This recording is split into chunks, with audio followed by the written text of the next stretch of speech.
for its residents, and this development does that. Thank you. Thank you.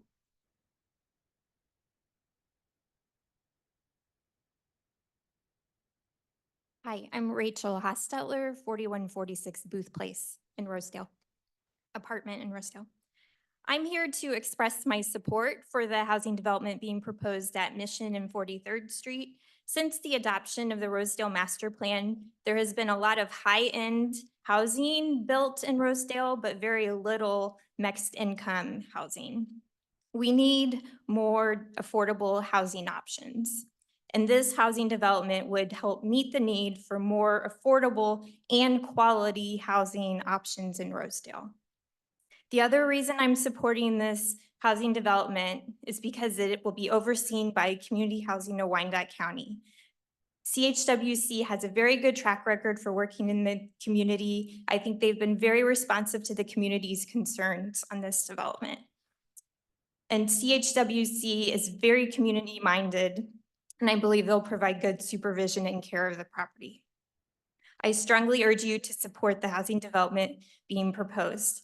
I believe this provides more affordable and quality housing in Rosedale, which we very much need. Thanks. Thank you.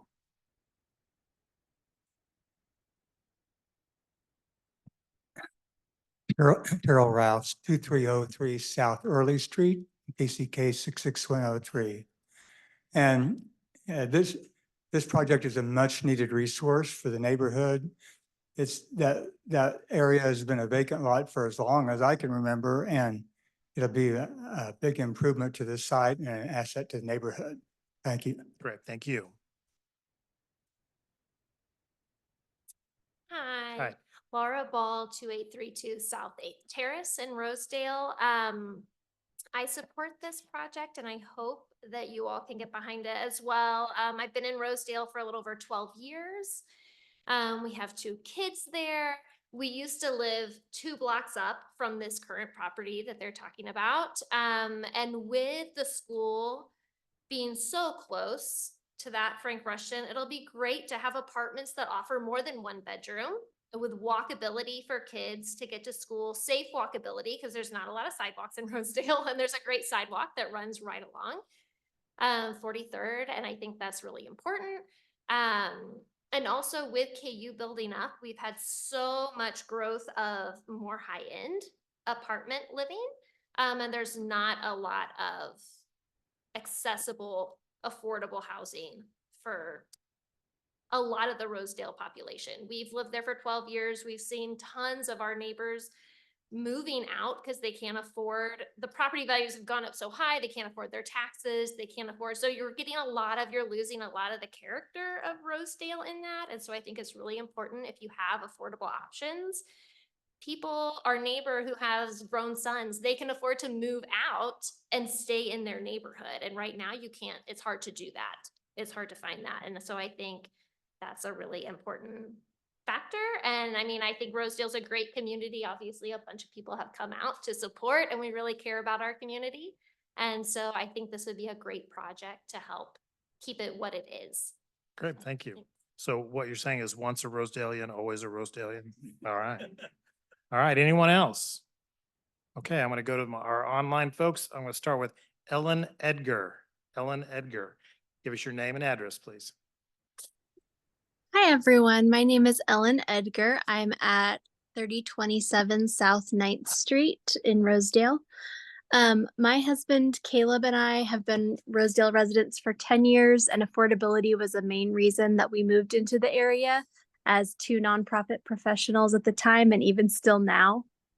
Research shows that increasing access to affordable housing is the most cost-effective strategy for reducing childhood poverty and increasing economic mobility in the U.S.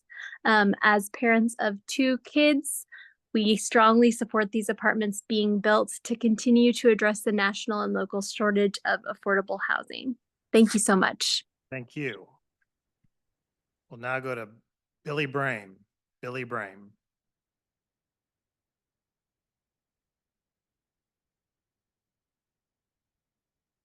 Should be able to unmute now, Billy.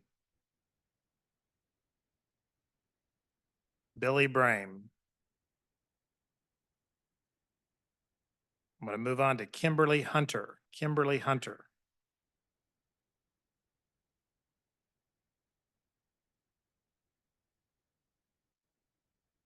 Kimberly Hunter, I need you to unmute yourself. Okay, I'm going to move on to Linda's iPhone. Hi, this is Gail Bergman, 4520 Francis Street. Live very close to this intersection. I won't belabor it much longer, but I support this project and I hope you vote unanimously to approve it again. Thank you. Thank you, Linda. Or I'm sorry, Gail. Sorry. Okay, I'm going to go one more time to Kimberly Hunter before we move on. Kimberly Hunter. Okay, that concludes. Anybody want to speak in opposition to this project? Please raise your hand. Opposition. Okay, go ahead and come forward. Same drill. Name and address, please. I'm Monty Harder. I live at 3000 West 43rd Avenue, which you might notice is the property immediately east of the proposed project. What I have to say is mostly going to take the form of some questions, because when I was first told about this zoning, I did a little looking on the Unified Government's website at, I believe it's Ordinance 27-471, Provision D. That's the ordinance that establishes the TND zoning. And I'm gonna try to save time here by not reading everything. Says every application shall include the following elements. One, the plan consists of a series of neighborhoods of an approximately 1/4 mile radius. This is nowhere near a 1/4 mile radius. Each neighborhood has a discernible center. Well, it's hardly big enough to have a center. Each neighborhood has a variety of dwelling types, is number 3. Let's see, 5, each neighborhood has a variety of open spaces. Here's a fun one. 11, T-zones within the development are in succession, T3, T4, T5, et cetera, but may skip one zone. So for example, since this is going to be a T4, it would have to have T2 or T3 adjacent to it to satisfy the requirements of the ordinance. Now I realize you can grant variances, but I guess that my question is, was a plan submitted that this is just one piece of a larger plan? I believe one of the other people alluded to there's going to be more TND coming. And if it isn't, then that doesn't seem to be in congruence with the ordinance. But if it is part of a larger plan, then does that mean that my neighbors and my homes are going to be part of the TND? Does anybody have an answer to that? We'll see if we can get you one. Go ahead, keep going and we'll Okay, see. and if not, what it seems to me is that looking at the difference between this T4 zoning, the TND T4 zoning and a normal apartment zoning, it seems like it's an attempt to exploit some relaxed requirements in the T4 zoning in exchange for certain other requirements that the TND zoning has, but it seems to be evading those obligations that TND imposes. So it's kind of picking and choosing. We want, for instance, to be able to get by with less parking than would otherwise be required by a apartment building of this size, while not investing in all the other infrastructure that a TND neighborhood implies that makes it that walkable neighborhood that everyone wants it to be. There's lots of provisions about having all these open spaces and things that I don't see that in this plan. And again, maybe there is a plan that this is just a piece of, but I haven't heard it. So. Okay, we'll get you some answers after we get done with testimony. Thank you. Yes, ma'am.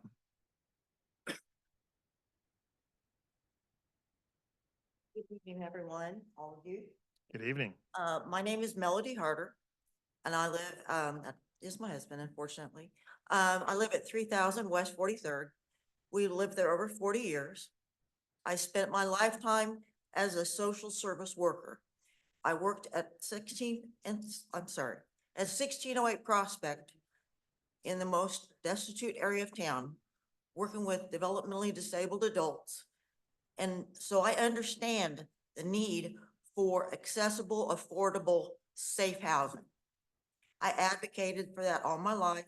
I will continue to advocate for that. The problem that I have the only real problem that I have with this building is the size of the building. I do not feel represents the need for that block, if it makes sense. And when we were having some early discussions, I said, can this be brought to a 2-level building, have slightly less apartments? And they said, no, that cannot work that way, that we're not able to access the monies to build it to do that.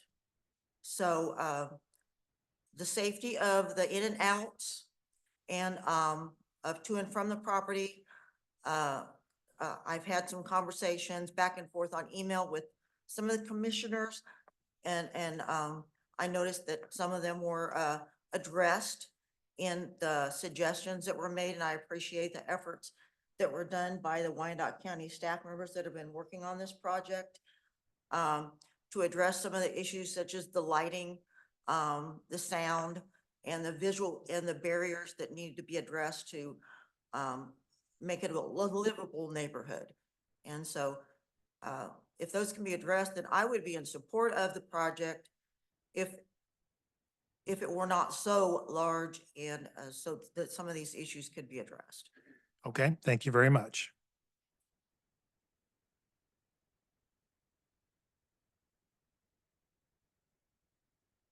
Hi, Becky there. Boucher, Thompson Street. I just have a couple little things. I was going through the master plan and I saw that there is a guideline in the master plan that asks that any new development only be 1 story taller than adjacent properties. And this is not 1 story, this is 2 stories taller than both adjacent properties. My property is on the bottom of a hill. And this property, the ground floor of this building is at street level, which starts at about my roof line. So the ground level is going to be at my roof line. It's going to be going 2 stories over that, and it's going to be towering over my entire outdoor living space, my entire property. And I don't like that. I think we need something a little bit less intense. And that's another thing that I did see in the master plan, that at this corner, they would like a low intensity building development. So I think that it should be a low intensity. I also saw in the paperwork that they do have a backup plan for something that's not as intense. And I think we should see that, and we should put that in there instead. The right turn entry drives everybody on Thompson crazy, because you cannot enter this building coming from I-35, all of KCK, most of KC Mo, if you're coming from the north on Mission. You have to take a left onto 42nd Street, take a right onto Thompson Street, take a right onto 43rd Street, sit at a light, take a right back onto Mission, so you can go right into your property. And that is just creating, Thompson Street is now just part of the access infrastructure to gain access to this building, and it doesn't work. That does not work for us at all. There's a few future uses of this building, you know, in 15, 30 years, whenever, if this building ever gets sold and the new owner looks at the T&D zone and then says, oh, look, I don't need a front office to this apartment building. I'm going to rent this office off to a law firm or a real estate agency or any type of administrative office that is allowed within the rights of the T&D. And I don't think anybody wants a law office plus a 24-unit building right there on that corner. I don't think it would be acceptable now to put in both intensities. And then the other thing is,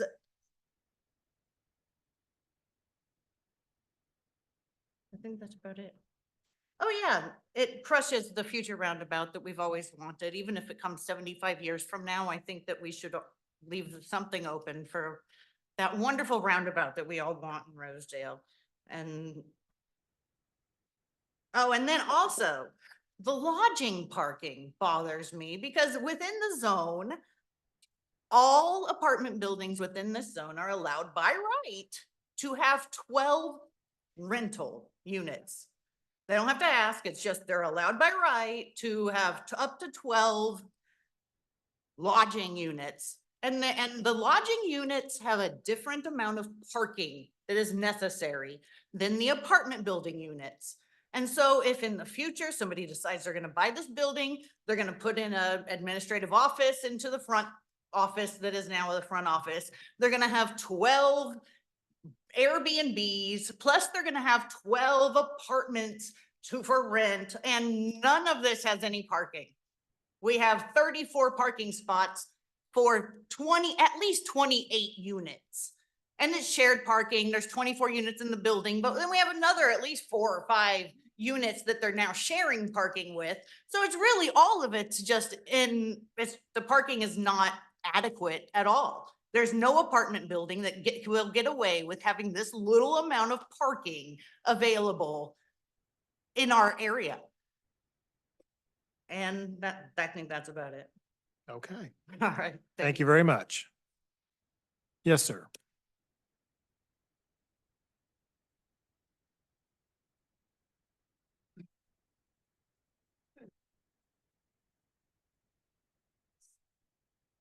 Good evening. My name is Fred Postlewaite, 3215 West 43rd Avenue, Kansas City, Kansas. I live about a block and a half away from the proposed development. I'm a lifelong resident of Rosedale, graduated from Rosedale High School. I've seen this corner develop, change, get better, get worse over the last, 77 years. I'm looking at this development as it is being designed. And I find this question about the TND zone kind of interesting. Traditional neighborhood design, the word traditional seems to indicate that what is about to happen has happened before and will happen again. Well, I can't tell you what will happen again in 1, 3, 10 years. I can tell you that if you stand there at the corner of 43rd and Mission, you will not see any 3-story building. They're proposing putting a 3-story multi-unit complex over top of one of the busiest streets in Rosedale. How busy? I did some counting one day. 2,000 cars per hour at rush hour. And that was not the busiest day. 2-3 days a week, the traffic coming from I-35 up Mission Hill, over the hill to the stoplight at 43rd, and then on south to 47th is literally bumper to bumper, and that includes in the middle of the intersection. I can come home from the southern Johnson County, start to cross the line from Johnson County to Wyandotte County at 47th Street. And every car in sight is literally bumper to bumper. I go over the hill, down the hill, bumper to bumper, come up over the rise over the stoplight, bumper to bumper. 3 cars literally stopped in the intersection. You keep watching it going up the hill over towards the Rosedale Park, and every last inch of space that you can see before it drops over the bluff down into the I-35 is bumper to bumper. This is not light traffic, folks. This is heavy traffic. This project, besides not being traditional, because it is not traditional. Is saying that they will alleviate some of the parking problems, turn-in problems by making the west side entrance right turn only, which means you have to approach it from the south, which means you have to go through the busy intersection, whether it's midnight or at the rush hour. If you come from the north, as what's been said, you can't turn into it because it's a left-hand turn across traffic. So you either have to turn at 42nd Street, which means you're going to have to block the traffic coming up the hill from I-35, which, by the way, behind you is now bumper to bumper.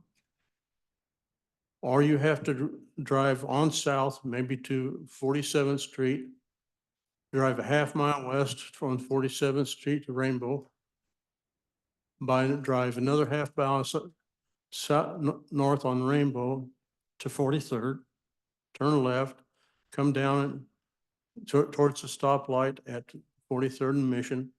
Oh, and yes, since the KU Med Center just let out of traffic in the afternoon, it's backed up over the hill halfway towards Frank Rushman.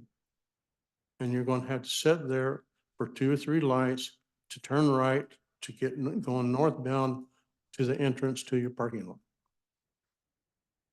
It's obvious why they think that 24 spots will be sufficient. They won't have anybody work in the apartments because people will find that they cannot properly get to their jobs or go to buy groceries or anything else because the traffic is so backed up, they can't do anything. And, oh, yeah, there may or may not be a parking spot. The old church, like I said, it's been said just today, 7 of the 8 spots were filled. There's a lot of times I look in that parking lot, 5 of the 8 are filled. You have 24 units, 12 one bedroom. It was 12 2-bedroom, but that just changed. Sir, I'm sorry, but your time's about up. Do you want to make a concluding remark? This is an ill-conceived project designed to cause problems for the neighborhood. It does not give the people of the complex proper parking. They will be parking in the streets. It is simply not a good project in this location. Thank you very much. Anyone else? Okay, seeing no one else, I'm going to go ahead and actually, I'm going to go ahead and go to staff because I think they're going to be best apt to answer the questions that were brought up. Can you review the T&D zoning real quick? Some of the concerns that were brought up about T2 and T3, size of the building, the safety in and outs. So the Gunnar Hand, Director of Planning and Urban Design. So the T&D zone was originally developed for 2 reasons. One, for new town planning, i.e. on a greenfield lot to develop a whole new community from soup to nuts. The only project where we came close to that was out in Piper, where they used T&D, what was that, just south of Leavenworth on Hutton. It's the undeveloped project behind the fire station. So that was supposed to be a whole plan development where you had an urban center and then a first ring of kind of multifamily or duplexes, and then you sort of slowly get out to on the fringes, sort of single family, and that was to transition into the rest of the mostly suburban development in that part of Piper. So if you think about it as new traditional neighborhood development, think about that as new town development for T&D. The second intent of the code was to be applied in certain occasions where mixed-use development or certain others or what is allowed in mixed-use development and a multifamily use is allowed in mixed-use development. To one of the opponents' points, while this is a proposed multifamily building, T&D does allow mixed uses. So it does. This could change in the future, for sure. The use could change in the future. When that use changes in the future, you have to get a change of occupancy, and that triggers a review that would address the parking that the opposition pointed out would not be addressed. So it would be addressed at that time of change. When you go from a residential use to any other use, you have to get a permit to make that change of occupancy. And that would also then trigger the different standards for different parking. In the T&D zone specifically, there is a section, district size, all parcel zones T&D shall meet one of the following criteria, and the ones that meet are located on an interior collector and located within a 1/4 mile of existing transit stop. If you read the other three, it's like large tracts of lands east of 635.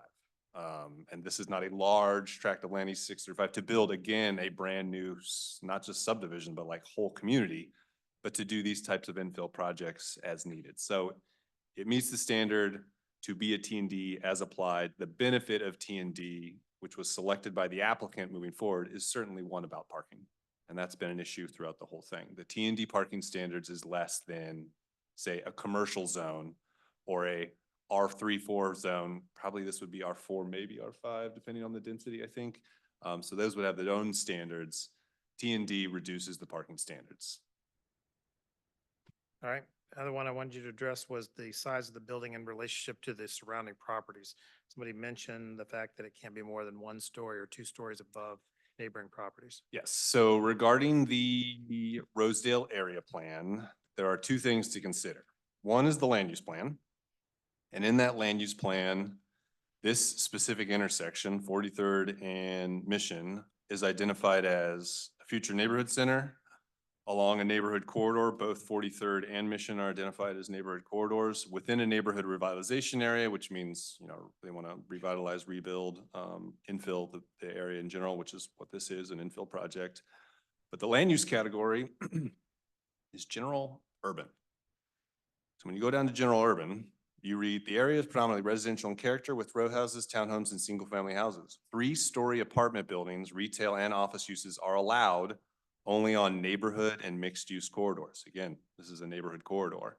So the use and the density and the intensity is what the plan says we want at this location.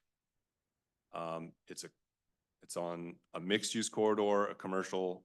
Again, it's mostly it's a lot of residential, but again, up on what is it, Mini Pearl, there's a little commercial district. There's a little bit more commercial as you go forward. So it's a mixed-use district, both Mission and 43rd. So this adds to that mix of character. If you look at, it doesn't zoom out really enough, but if you look at the zoning, I mean, we got R1, R2, CP. Just south of the picture here is that apartment complex, which I think is RP4, but there's quite a bit of mix of uses, mix of densities, mix of zoning districts in this thing. What I think specifically related to the transition, then you have to go into the Rosedale Area Plan's design guidelines. And if you remember, the design guidelines are managed by the City Planning Commission. Any deviation thereof is your guys' responsibility. There is a section in here specifically as it relates to transition of height, which we've dealt with pretty extensively on some of the other projects that were also mentioned by people in the public, referenced by folks, both I think in support and in opposition. That quite frankly looks like it meets one, but not all of those standards. So transition of height, minimum side yard setback of 10 feet from property line abutting a single family. We definitely do that. It's the building does not get to 10 feet, but there's also 30 and 50-foot setbacks, which it looks like the project did not address. And when you approved the change of zone previously, it looks like you did not address those as deviations. So if you wanted to, this specifically would require a redesign to meet those design guidelines, or at the City Planning Commission's discretion, you could waive those transition of heights deviations, or you could grant those transition of height deviations for these Rosedale design guidelines. All right, anything else? I got my whole spiel, but I'm just answering your questions at this point. Okay, go ahead and we're now moving on to your, Okay. no, you're done. You're done. Go ahead. Okay, so again, Gunnar Hand, Director of Planning and Urban Design. This is for R2B to transit T&D, traditional neighborhood design, 24-unit apartment complex. This is again in the Rosedale area. We'd received both support and opposition. There are some older notices of violation on the property from it being vacant, which would be addressed by the redevelopment. Staff again recommends approval with conditions, including those multifamily design guidelines, the deviations, if you want to keep moving forward. This commission already approved the final development plan before it got remanded back. So it would somewhat be retroactive, but you could do it now at the change of zone to get everything in order. And you would have to do that by motion, because as we dug through it a little bit, it looks like we did miss 2 design guidelines in the area, deep in the area plan that would address, that are germane to the project. And just to make sure I got it all, the conditions of approval also include the improvements to the pedestrian crossings, which would be dealt with Public Works in a pre-construction meeting, assuming this, if and when this is approved in the future. There is no currently condition of approval for the recorded parking agreement for the property to the north. So the project as designed meets the parking requirement, does not require a variance. In fact, I think they're 2 or 3 over. One of those conditions of approval does address reserving 2 of those spots for guests of the tenants. Which was an issue, I think, at the last, which was raised previously. And then if you wanted that parking agreement to be a part of this approval, staff's recommendation would be my motion to require that. And then I think they're still working through what that parking agreement is. It has to be signed, recorded, all that official stuff as per the zoning ordinance. But if it's important that that extra parking is a part of this approval, you would have to add that condition accordingly. Okay. And what's your recommendation? Sounds like you want a parking agreement, so I'd add it. No, I'm just saying. Oh, sorry. You usually ended up with a. No, I'm Let's wrap sorry. it up, Gunner. No, I Is what said I'm it saying. earlier. I said it a little earlier. Maybe it got lost, but yeah, no, staff still recommends approval with Okay, conditions. thank you. That's what I was wanting to get to. All right, so you mentioned the parking agreement being part of, by motion, but also some design guidelines. Yeah, it's a little different than when we deal with commercial design guidelines. I don't want to go through it again. I just want you to tell me what it needs to have if we want to put it in there. If you want the parking agreement, we need a condition for that. I got And if that. we want to move forward with the design you've already approved, you sort of have to retroactively approve these transition of height deviations. So within 30 and 50 feet, there's another transition. I don't know if you remember the other project, but there was a 6-story building. They had to push it back a little bit, and remember all that? So Yep, this yep, is a yep. little different with 3 stories, so it's less intensive than a 7-story structure, but it does meet the first one, the 10-yard setback, but there's 2 other ones that specifically say multifamily developments abutting single-family residences within areas zoned strictly for single-family land use, which is what we're dealing with, must use the height transition strategies listed below. It uses 1 of 3, so you'd need a deviation of the other 2. Do we need one, or are we okay with what we've already approved? No, you need to All right, thank you. do this. Or we Questions? need to revisit the final plan. Questions for staff? I have a question. Go ahead, Dwayne. Commissioner Beth, excuse me. Yeah, I had a concern over the number of parking spaces, the 24 for a 24 unit. But one thing you might be able to clarify, you listed the ordinance of 27,741 and 3, but it has 3 sections, and I want to know which, one says, one off-street parking space shall be provided for each dwelling unit. B says 1 off-street parking space shall be provided for each lodging bedroom. And C says 2 parking spaces per 1,000 feet of office and retail space. And my question is, why doesn't B apply? Lodging bedroom refers to hotels. To James Malloy Planning and Urban Design, to expand on that, the T&D district sets its requirements based on what type of building you're building and then where that falls within the guidelines. In this case, the T4 standards, you can build an apartment, hotel, or mixed use building. So that's why there's 3 standards there is, if you're building this is your standard. If you're building this, in this case, this is strictly an apartment. Therefore, the first standard of one off-street space only applies. So the TND is circumvents the apartment zoning requirements of more It's- parking spaces. No, it's its own zoning district with its own standards. All right, thank you. Other questions for staff? Commissioners, those of you that are not on camera, you need to be on camera. I need to see you. I don't need to see your window shades. I need to see you. All right, if I gotta be here, you guys gotta be on camera. I need to see some cameras being lowered. Foreheads aren't gonna do it. All right, questions for staff, or we're ready for a motion? Commissioner Miller. I just had, I'll make a motion too, but I, did have one question for Gunner. On the parking, I live less than a half a mile from this corner, and I'm actually excited about this project. There's a couple, I know there's one at 47th and Lloyd, just right up the street from this project where there's only one parking space per rental. Is that typical elsewhere? I mean, because I know it's right there on the next thorough street. Sure. Um, Gunnar Hand, Director of Planning and Design.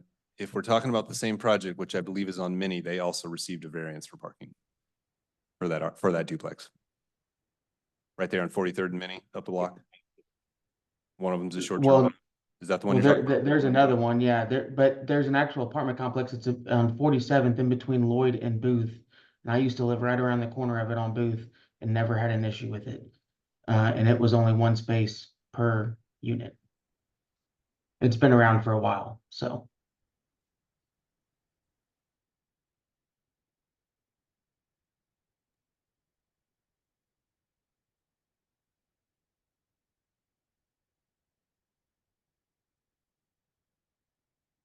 I'm sorry, was that another question for staff? No, I was just making a comment that I think it's fine. All right. Any further questions for staff or a motion? Commissioner Miller?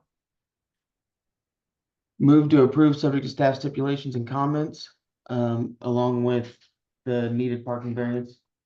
All right, what about the design guidelines? And the design guidelines that staff recommends. Just a clarification, it's not a parking variance, it's the parking agreement, making that a part of this deal. Correct. And then the deviations were for the two other height transitions. All right, so deviations for height. I'm sorry, did you say deviations? They're commercial design guidelines, so you have to grant the deviations.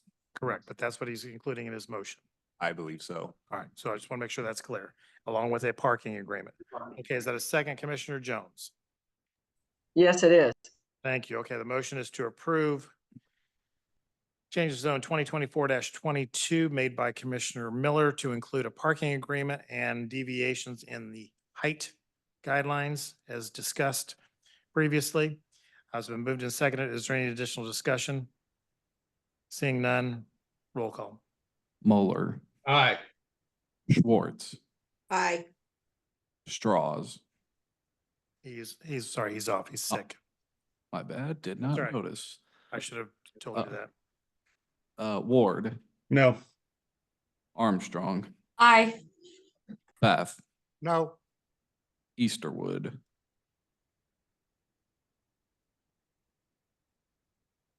Mr. Easterwood? Sorry, I was on mute. That's Aye. right. Thank you. Ernst, No. Jones, Aye. Miller. Aye. Motion to recommend approval passes 6 in favor and 3 opposed. I'm sorry, I'm just clarifying. Is that still our numbers since Commissioner Strauss left? Correct. All right, thank you. All right, this will move on to the Board of County Commissioners on October 30th at 7 p.m. Thank you all for your attention, your patience, and your testimonies.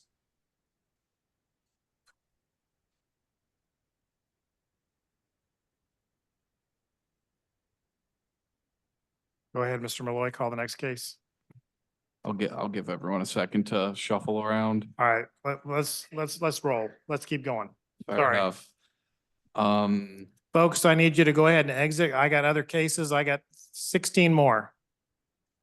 Our next petition is change of zone application COZ 2024-023, Brian Hotstein.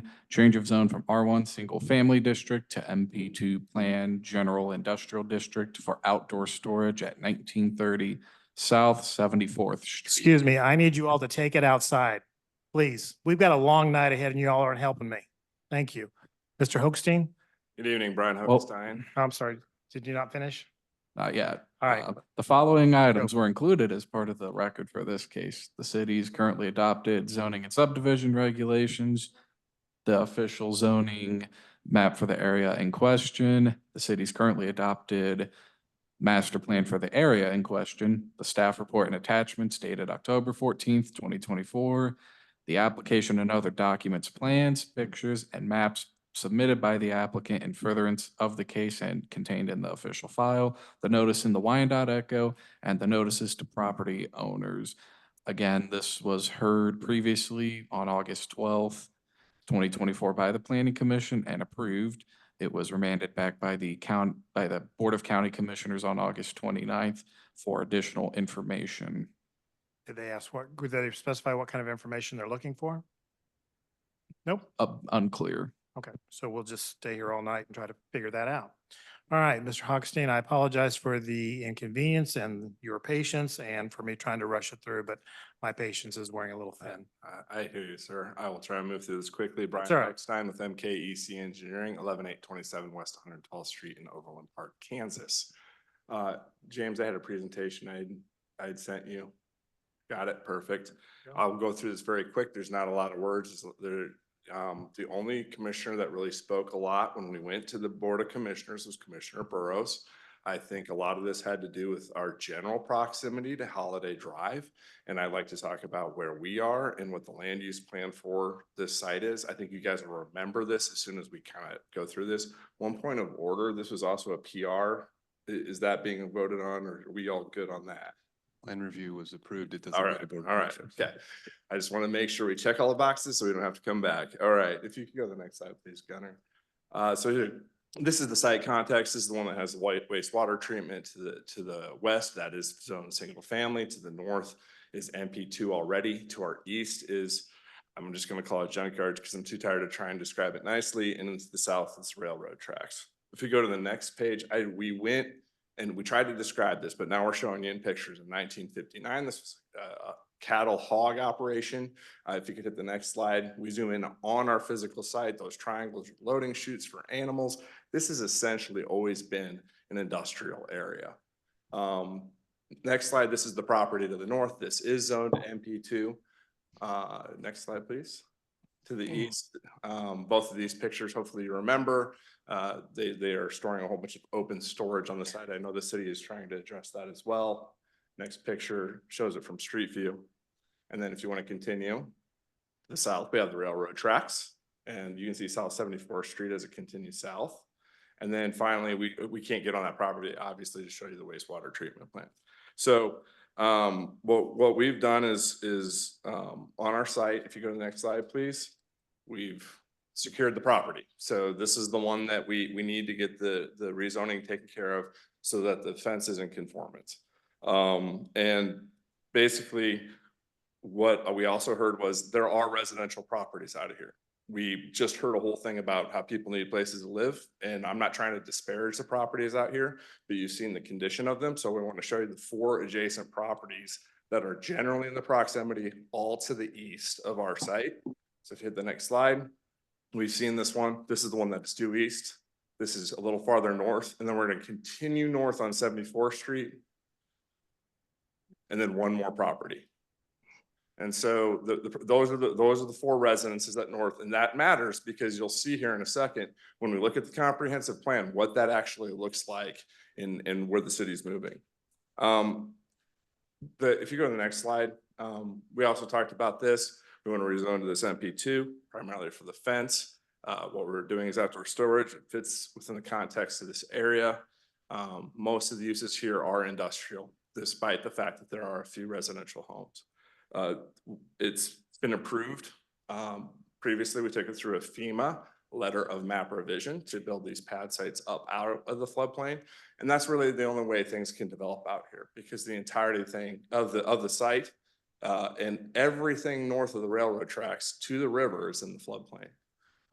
So we created these 2 pad sites, and at this time, we're not building any structures. There's no utilities, no lighting, or any other improvements. And we agree with all the stipulations. I think it's important to note that if they sell the property or choose to build a building, they come back before this body and the county commissioners to get your approval based on what that use is in the future.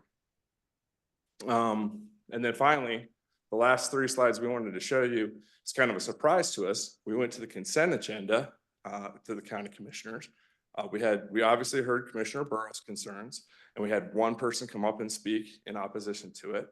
I think the difficulty of this area is that Holiday Drive is to serve this entire area. But if you hit the next one, the 2023 comprehensive plan that the UGS adopted in our site, you can see the railroad tracks. That's the white line running east and west. So Holiday is farther south than even that. And the entirety of that floodplain, north and south of the river, all through there is zoned for industrial for obvious reasons. It's really not suitable for any residential development. The next slide, and there's our floodplain. You guys have a great slide that you start every presentation with, looking over the entire city. You can see this site, you can see the river, you can see the floodplain. And then finally, the last one is the mapping for the residential housing. Those couple little dots, I know it's a little blurry. I had to try to pull it out of the PDF of the plan. Those are the residential properties that I've already showed you. You can see though that everything else north of the railroad tracks there's no housing there. And I would suspect that those homes will eventually be demolished at some point, that will not be a residential area because of the constraints of having to pay for flood insurance. I think the major concern is Holiday Drive. And the fact of Holiday Drive is that many trucks use that drive. And if the future use for this is to be industrial, it's probably going to benefit from having a good hard look at how it's used. But our current owner, VS Services, who has invested in multiple properties, they've taken some very difficult properties and tried to turn them into real taxable, nice properties. So I went as fast as I could. Hopefully I've answered. This is the presentation we intend to share with the county commissioners, and we ask for your support again. All right, just one question from me. What are you going to be storing at the property? So right now they have trailers. So they are a trucking company. They're moving out of that for the most part. So they've got trailers that they're buying and selling. And that's what is stored on the eastern pad. On the western pad, we're going to install a cul-de-sac at the end of that, but we're not storing any materials over there. That's to be able to turn a fire truck around on the western pad. So. All right, thank you. Questions for the applicant? Commissioner Beth? Yeah, so are you going to be having truck traffic coming in and out regularly? Well, so I don't know about Waverly. I know that there was truck traffic to the site because they were filling the site. That operation has ended. That's part of a previous approval. All the fill is in place, and so they don't have any plans now. So any future truck traffic outside of moving a few trailers every once in a while, and we're not talking like 50 trips a day. We're talking like sometimes none or a couple. So I'm not quite sure where they're going to be coming from. Okay, I think that was one of the biggest concerns, Mm-hmm. and that and the dust down there. Because actually I was down there today, and I sit at 71st and Holiday, and counted 16 trucks in 10 minutes go through there. That's a major thoroughfare for trucks. Commissioner, the easiest way to see it is to sit and go on Google Earth and go down Holiday Drive, and you'll see a different dump truck or a different different dump truck as you just click and keep going down. So is your entrance paved or? So as part of the stipulations, we'll be installing a concrete to the UG standard entrance. That issue with the dust is the biggest problem, and it's coming, well, you know where it's coming from. Yeah. And it wasn't watered down. There was one puddle, and it was a dust storm, and it wasn't even blowing. So I think that was the concern that was expressed about things is increasing more truck traffic and then dragging debris out onto the street when the car's going by and it's blowing up there. But yeah, if it's not gonna have regular trucks, semis in and out of there, right, you know. And I can't stress enough that for whatever its future use will be, they will have to come and prove it out to you guys on what that traffic might look like in the future. Well, I appreciate the way it's cleaned up there too. Yeah, and they've worked really hard to stabilize the site. I think one of the things they've gotten in trouble for is not mowing. So that means we do have grass growing. All Okay, right, thank you. That's all I Other have. questions for the applicant? Seeing none, anyone in the audience, online or in person, want to speak to this? I'm sorry, Commissioner Ernst, I missed your hand. Quick question for the applicant. Do they currently have trailers down there on holiday? You mean, do they drive trailers on holiday? No, do they have trailers parked down on holiday? I don't know if VS Services has any trailers parked on holiday. Well, you mentioned trailers this time and the last time, and there are trailers parked randomly somewhere off Holiday in the neighborhood of South 74th. And if they belong to you guys, I would be against this project. If they don't, I don't want to hold it against you. Maybe staff knows why those trailers are setting out there. So VS Services has a main facility, it's south of Kansas.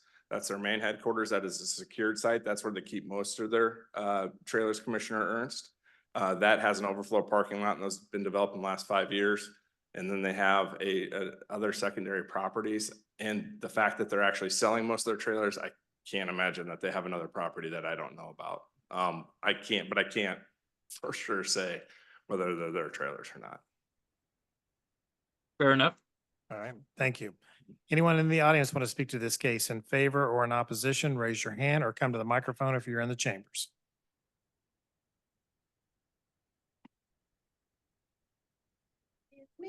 That's all right. Name and address again. Sheila Bennell, 7028 Berry Road, KCK 66106. Again, I'm here for the Morris Neighborhood Watch Group. We had our meeting last week and they voted against renewing this or doing this. Did they give you a reason or what was the reason in which you voted against it? You know, we're trying to, as we moved out there for it to be peaceful. We've got Fahey. I live right on top of the hill across from Fahey and 6 o'clock in the morning, I'm hearing noises, and I thought we had a noise ordinance, but I'm hearing noises 6 o'clock in the morning. I left for work the other morning at 6:30 and that noise went for steady 30 minutes. And I don't know what time it stopped because I left. But as he said, dust is it's horrible around there. I can't even keep my car clean. So, we're trying to keep it peaceful and moving these companies in, it's not going to stay that way. All right. Thank you. Yes, ma'am. Hi. Karen Scheibe, 3101 South 54th Street. I was the one who spoke last time. So a couple things. 7114 Holiday is where all the trucks are parked. A few weeks ago, they came in and took a bunch of trees and green weeds and stuff down and just parked a bunch of trucks and the guy's living down there. It's KC Freight Trucking Company is the name of that company, just so you know. Sure. But it's unrelated to his. So my only issue as we kind of talk about this is I know on the master plan, it says that it should be zoned industrial, but currently it's residential. I don't know how you change the master plan or how you look at the master plan, but it does concern me again, when one side of the road you have residential and the other side you're saying it should be industrial with no buffer in between that. And I know this gentleman's property is further down the street away from Holiday itself. But the concerns there are just with the floodplain and the issue of why is it industrial versus commercial? If it's just parking things, like with industrial, it gives you a lot more latitude of what you do with the property. So that's my concern with what his is and what my question is. You did ask what will be parked there. trucks, I wouldn't think have to be industrial. Maybe they do. I don't know. But, and then all the traffic that's flowing through there. You have 55th and Metropolitan used to be a thoroughfare all the way down Metropolitan, all the way down to Holiday. We've lost 63rd to 65th. It's blocked off.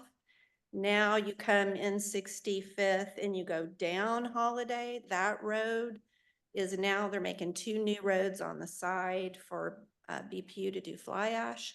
And the right side of that road's starting to cave in. So you've got that road that's now starting to not be able to be used. And it just seems like it's more and more trucks in the area. So I don't know that it's a good idea for it to be industrial, more industrial in that area. It doesn't make sense to me when you add it all together. And that's Okay. all I have to say. Thank you. Anyone else? Okay, seeing none, we'll close the public portion of the meeting. We'll go to Director Hand and get his comment. Thank you, Mr. Chair. Gunnar Hand, Director of Planning and Urban Design. Again, this case was heard in conjunction with Plan Review 2024-018 before it was remanded, which was approved by the City Planning Commission, did not go to the Board of Commissioners. For approval. Again, we got an R1 to MP2. The applicant made the point, and I think the folks in opposition also sort of addressed the concern, and I would just make the point that MP2, again, a planned district, so any other project that came to develop on this site in the future would have to go through a preliminary and final development plan. That's what the P in a P district means. So there is some, I guess to put it this way, there is another bite at the apple if someone else comes in and proposes something else with MP2 zoning. So I think that is an added security to consider in your vote today. This is in the planned KCK area and the, again, Turner Morris neighborhood. We'd received no letters in support. We had received opposition. There was an NOV on this site related to the trailers that are parked inside the fence. That's what triggered the change of zone, which is what they're here today. The last person in opposition mentioned a different address. I know that the code enforcement is looking at that property right now. That will probably result in that applicant trying to seek their own change of zone. For what it is worth, this is one of those places that have never had an area plan. So it has relied on the citywide comprehensive plan to do its land use planning for them. And to the applicant's point and the point that staff would make is this site has been dedicated as industrial for decades. Hasn't been zoned that way. And that is basically everything, let's just say north of Holiday Drive. If you look at the zoning code right now, most of the industrial zoning in this general vicinity is in fact between the railroads and Holiday Drive, not on the north side of those railroads. So most of the rezoning that has occurred to match that land use category already exists pretty close to Holiday Drive. I wanted to address one question from the lady in opposition, and that is outside storage is only allowed in industrial districts. That's why it has to be MP2, not some commercial district. And with that, staff recommends approval with conditions. All right, thank you. Questions for staff? Seeing none, I'll stand for a motion when ready.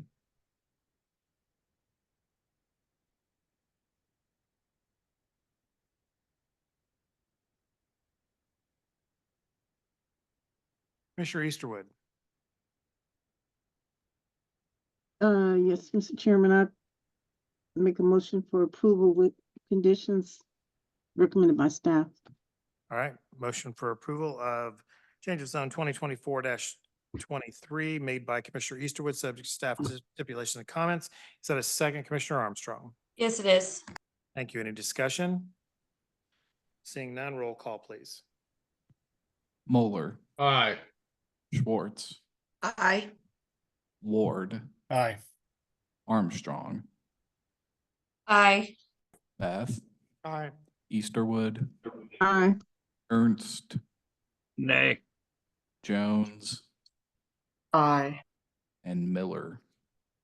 No. That motion to approve passes 7 in favor and 2 opposed. All right, thank you. This will be heard once again October 30th at 7 PM before the Board of Commissioners.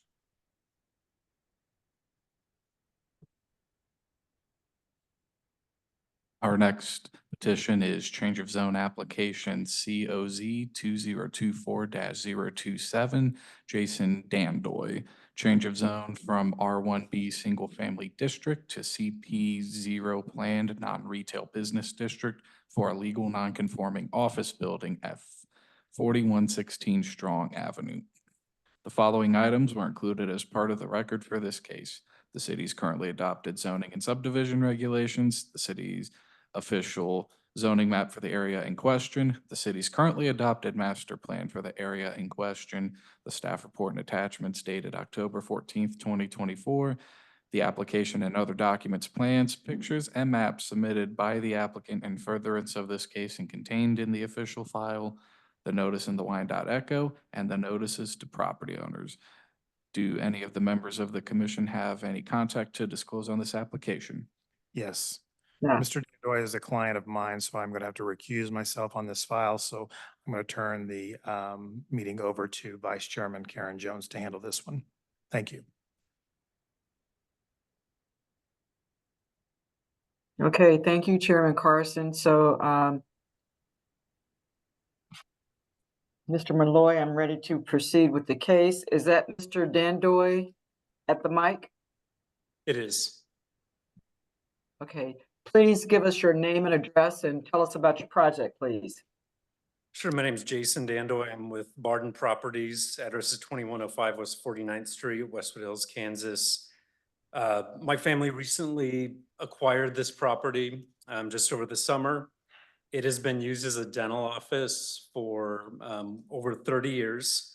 We realized in the process of acquiring the property that the zoning had reverted from commercial to residential at some point, I believe due to failure to file a business permit. And we would like the business to continue to be able to operate as a dental office. It's been serving the community for a long time. And we are not asking for any large scale changes. We do plan to make some restoration improvements to the property, but the use would be the same as it's been for decades. We're simply asking for the zoning to be changed so that it can continue to operate and serve its patients.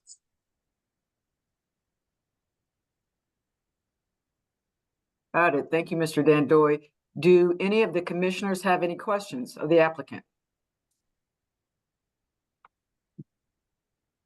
Okay. Seeing none, is there anybody in the audience that wants to speak in favor of or in opposition to this case? We see none, Madam Chair. Okay, thank you, Mr. Malloy. Sorry, With one more. that, Sorry, there is one. go ahead. What were you going to say? There is one person in the public who'd like to speak. Okay, go ahead, please. Your name and address. Stephanie Peugeot Birch, 2100 South 59th Street, Kansas City, Kansas. I kind of don't understand what this synopsis says and what that the dental office is just going to remain there. So that is kind of my question. I mean, is it a gas station and they're going to It's a typo. There's definitely a typo. That's from a different one. Okay, that would be my only question. Thank you.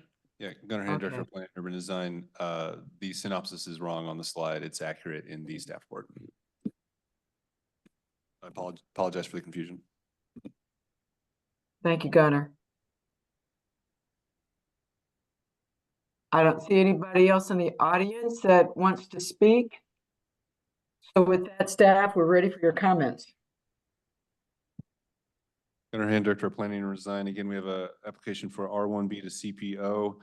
Staff's best guess is that this was caught up in one of the 70s, 80s, and or 90s blanket rezoning down to R1, R1B. The land use for this location has been and is and always has been for at least the last few decades commercial. So moving it to CPO not CP0, is for office only. So in the future, it could only be this similar type office located at this location if the zoning were to move forward. This is in the planned KCK area in the Argentine neighborhood. Staff received no support, no opposition. There's some older notices of violation, all which would be addressed by this purchase and refurbishment of the property, both from the applicant's own volition as well as some of the conditions of approval, essentially including, including some commercial design guidelines to match. So staff recommends approval with those conditions. We're basically asking them to repair the parking lot. There's a broken, pretty bad shape driveway apron. We've asked for to be replaced. And then the appropriate screening and buffering from a commercial zone to a residential zone would also need to be placed. So we asked for a fence basically and some landscaping. So again, staff recommends approval. Thank you, Gunnar. Do any of the commissioners have any questions of staff? Okay, we're ready for a motion. Oh, Commissioner Ernst. I move the Kansas City Planning Commission recommend approval of petition COZ 2024-027, subject to all staff stipulations. Thank you, Commissioner Ernst. Commissioner Armstrong, is that a second? Yes, it is. Thank you. Roll call, please, Mr. Malloy. Moeller, Aye. Schwartz, Aye. Ward, Aye. Armstrong, Aye. Beth, Aye. Easterwood, Aye. Ernst, Aye. Jones, I don't vote on this one. yeah, Miller. Sorry Aye. about that. All right, thank you. The motion to recommend approval has passed 8 in favor and none opposed. Thank you. And with that case, I'll turn the meeting back over to Chairman Carson. He's coming in right now. He fully recused All right, himself. thank you. We'll go ahead. We have 2 petitions that will be heard together and voted on separately. The first petition is change of zone application COZ 2024-028. Jim Sullivan, change of zone from CP1 Planned Limited Business District to CP2 Planned General Business District for fueling station and convenience store at 2404 South 51st Street, as well as plan review application PR 2024-025 for a final development plan for fueling station and convenience store at 2404 South 51st Street. Following items were included as part of the record for this case: the city's currently adopted zoning and subdivision regulations, the official zoning map for the area in question, the city's currently adopted master plan for the area in question, the staff report and attachments dated October 14th, 2024, the application and other documents, plans, pictures, and maps submitted by the applicant in furtherance of the case and contained in the official file, the notice in the Wyandotte Echo, and the notices to property owners. Do any commissioners have any contact to disclose on this application? No. No. No. All right, thank you. Latif Chaudhary, 2406 South 51st Street. Okay, go ahead and tell us what you'd like to do here. Okay. We have a convenience store over 13 plus year there. We're running that. What we see in the time being, in the community is improving that area. And also another project from the city, I think is a back of that project. Is a duplex housing, is approved from the city also. So that one gonna make more improvement on that community. So now we are thinking to improve our store also to serve the community. So that's why we try to add a gas pump. Also, when we're gonna add a gas pump, we're hoping better business. So we need to add, increase the cooler space also. So we are thinking to add additional uh, 450 square feet with our existing cooler to run the project smoothly. So, so far we had a community meeting and community is really happy with that and they want to see that project as soon as possible. Okay, anything else? Sir, No, did you have anything you wanted to add? Really, Jim Sullivan, Sullivan Palmer Architects, 8621 Johnson Drive in Merriam. You'd be happy to answer some questions. I know that Latif mentioned the uses, the additional uses of the property being fuel sales and in addition, we've worked with staff regarding some of the sort of the newer amenities that properties have, the additional landscape, a fence around the south end extending over to the west side to screen it against the future apartments. We've limited the access to the site from sort of a free-for-all approach to one that's more controlled. So that's essentially what we're trying to do here. All right, thank you. Any questions for the applicant? Looks like you had a very good or very well attended community meeting. Yeah. yes, sir. No other questions. We'll go to the audience. Anyone in the audience want to speak to this case in favor or in opposition? Raise your hand or come to the mic. Seeing no one, we'll go to Director Hannah, get his comment. Thank you, Mr. Chair. Gunnar Hand, Director of Planning and Design. Again, this change of zones being heard in conjunction with PR 2024-025. We're looking at a CP1 to CP2. Again, CP2 allows for the gas pumps. It's currently a convenience store. This is in the planned KCK area in the, Turner neighborhood. Staff received no letters of support, no letters in opposition. There's some older notices of violation, all which have been closed and addressed by the applicant and would be addressed by the expansion, renovation of the current property. Staff agrees, staff recommends approval with conditions. Most of those are related to the commercial design guidelines, as well as the sidewalk and trail plan, which was amended and included, not amended, which was included in the GODOT Countywide Mobility Strategy. This part of Gibbs Road and the cross street are both priority sidewalks. So we worked with the applicant to create that pedestrian connectivity. All right, thank you. Questions for staff? Seeing none, I'll stand for a motion. Mr. Ernst. I move the Kansas City Planning Commission recommend approval of petition COZ 2024-028, subject to all staff stipulations. Thank you. Motion made for approval of change of zone application 2024-28 by Commissioner Ernst. Is that a second, Commissioner Jones? It is indeed. Thank you. Any discussion on the motion for approval? Only that this is a much needed improvement. There you go. Thank you. Well said. Roll call, please. Moeller, Aye. Schwartz, Aye. Ward, Aye. Armstrong, Aye. Beth, Aye. Easterwood, Aye. Ernst, Aye. Jones, Aye. and Miller. Aye. We will also need a motion on the plan review.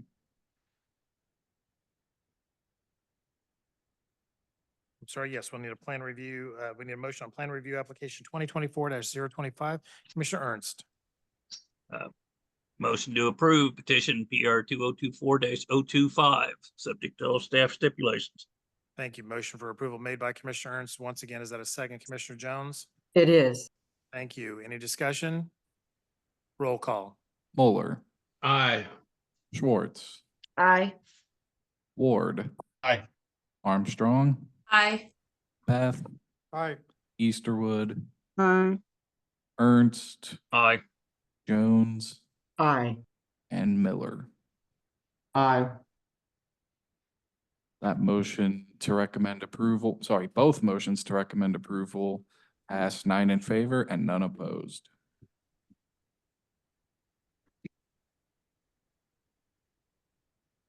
Thank you. Okay, the change of zone application will move forward to the Board of Commissioners on October 30th. The plan review will not. Is that correct? Okay, change of zone will move forward on October 30th at 7 p.m. before the Board of Commissioners. All right. So question is, we can go ahead and progress our project, right? Well, you've got to go to the Board of Commissioners on the 30th. And that's your final approval. Okay, All right? Okay. One more marathon here. okay. All right? But from our side is, we don't have to do anything. You need to talk to him. I'm not gonna give any advice. He'll come back to bite me. And I heard Commissioner Jones did such a good job, they actually want me to exit the meeting, so. Our next petition is special use permit application SP 2024-0400.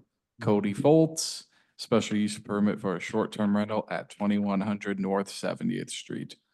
The following items were included as part of the record for this case: the city's currently adopted zoning and subdivision regulations, the official zoning map for the area in question, the city's currently adopted master plan for the area in question, the staff report and attachments dated October 14th, 2024, the application and other documents, plans, pictures, and maps submitted by the applicant in furtherance of the case and contained in the official file, the notice in the Wyandotte Echo, and the notices to property owners. Does any member of the commission have any contact to disclose on this application? No. No. Okay, Mr. Foltz, Hi, Cody Foltz, 4024 Claymont Drive. okay, tell us what you'd like to do here. I operate short-term rentals around the area. Never done any in Wyandotte, but we have remodeled this entire property and made a lot of changes. And we are hoping to start operating in Wyandotte. Okay. Any questions for the applicant? Do you live close to the property? 15 minutes. All right. Any other questions? Seeing none, anyone in the audience want to speak to this case in favor or in opposition, please come forward or raise your hand. Seeing no one, I will close the public portion of the meeting, go to Director Hand and get his comment. Thank you, Mr. Chair. Gunnar Hand, Director of Planning and Design. Again, this is a short-term rental special use permit. This is non-owner occupied. It's in the planned KCK area, sort of in the North Midtown neighborhood. Staff received no letters in support, no letters in opposition. There are no notices of violation for this property. Staff recommends approval for 1 year with conditions, maximum of 7 people on site, 3 cars off street. All right, thank you. Any questions for Director Hand? I will entertain a motion. Commissioner Jones. Motion to approve special use permit case number 2024-040, subject to staff stipulations and comments. Thank you. Motion made for approval of special use application 2024-040 made by Commissioner Jones. Is that a second, Commissioner Armstrong?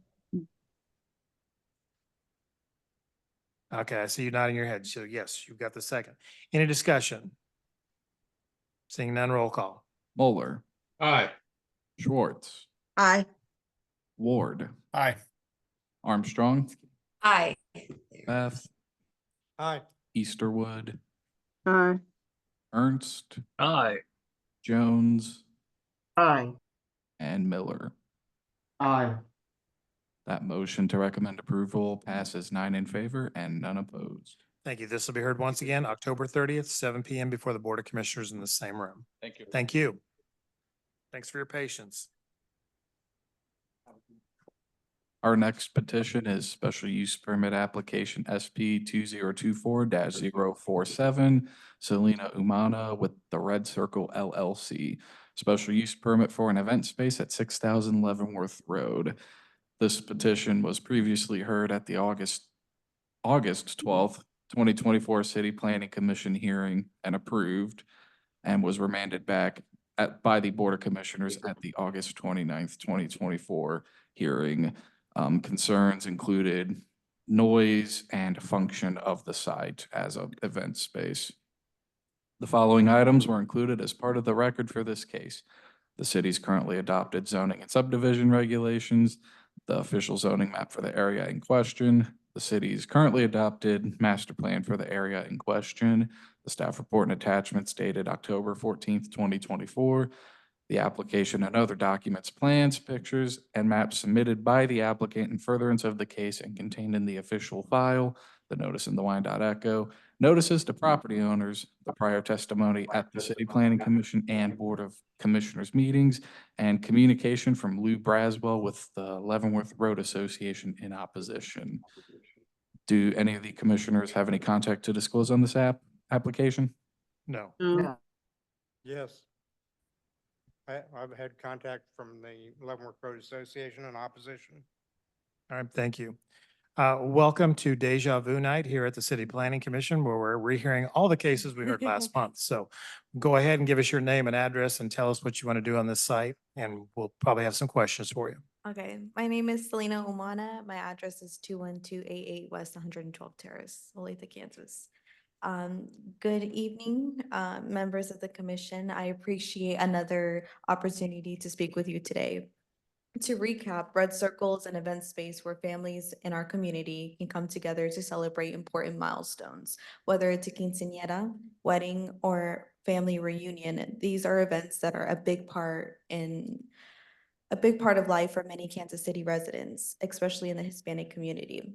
And Red Circle is designed to provide a safe, well-managed venue space for these gatherings. At Red Circle, we understand that tradition and responsibility must coexist. We celebrate with music, but we commit to keeping it inside. We honor cultural gatherings, but we refuse to let them become a nuisance.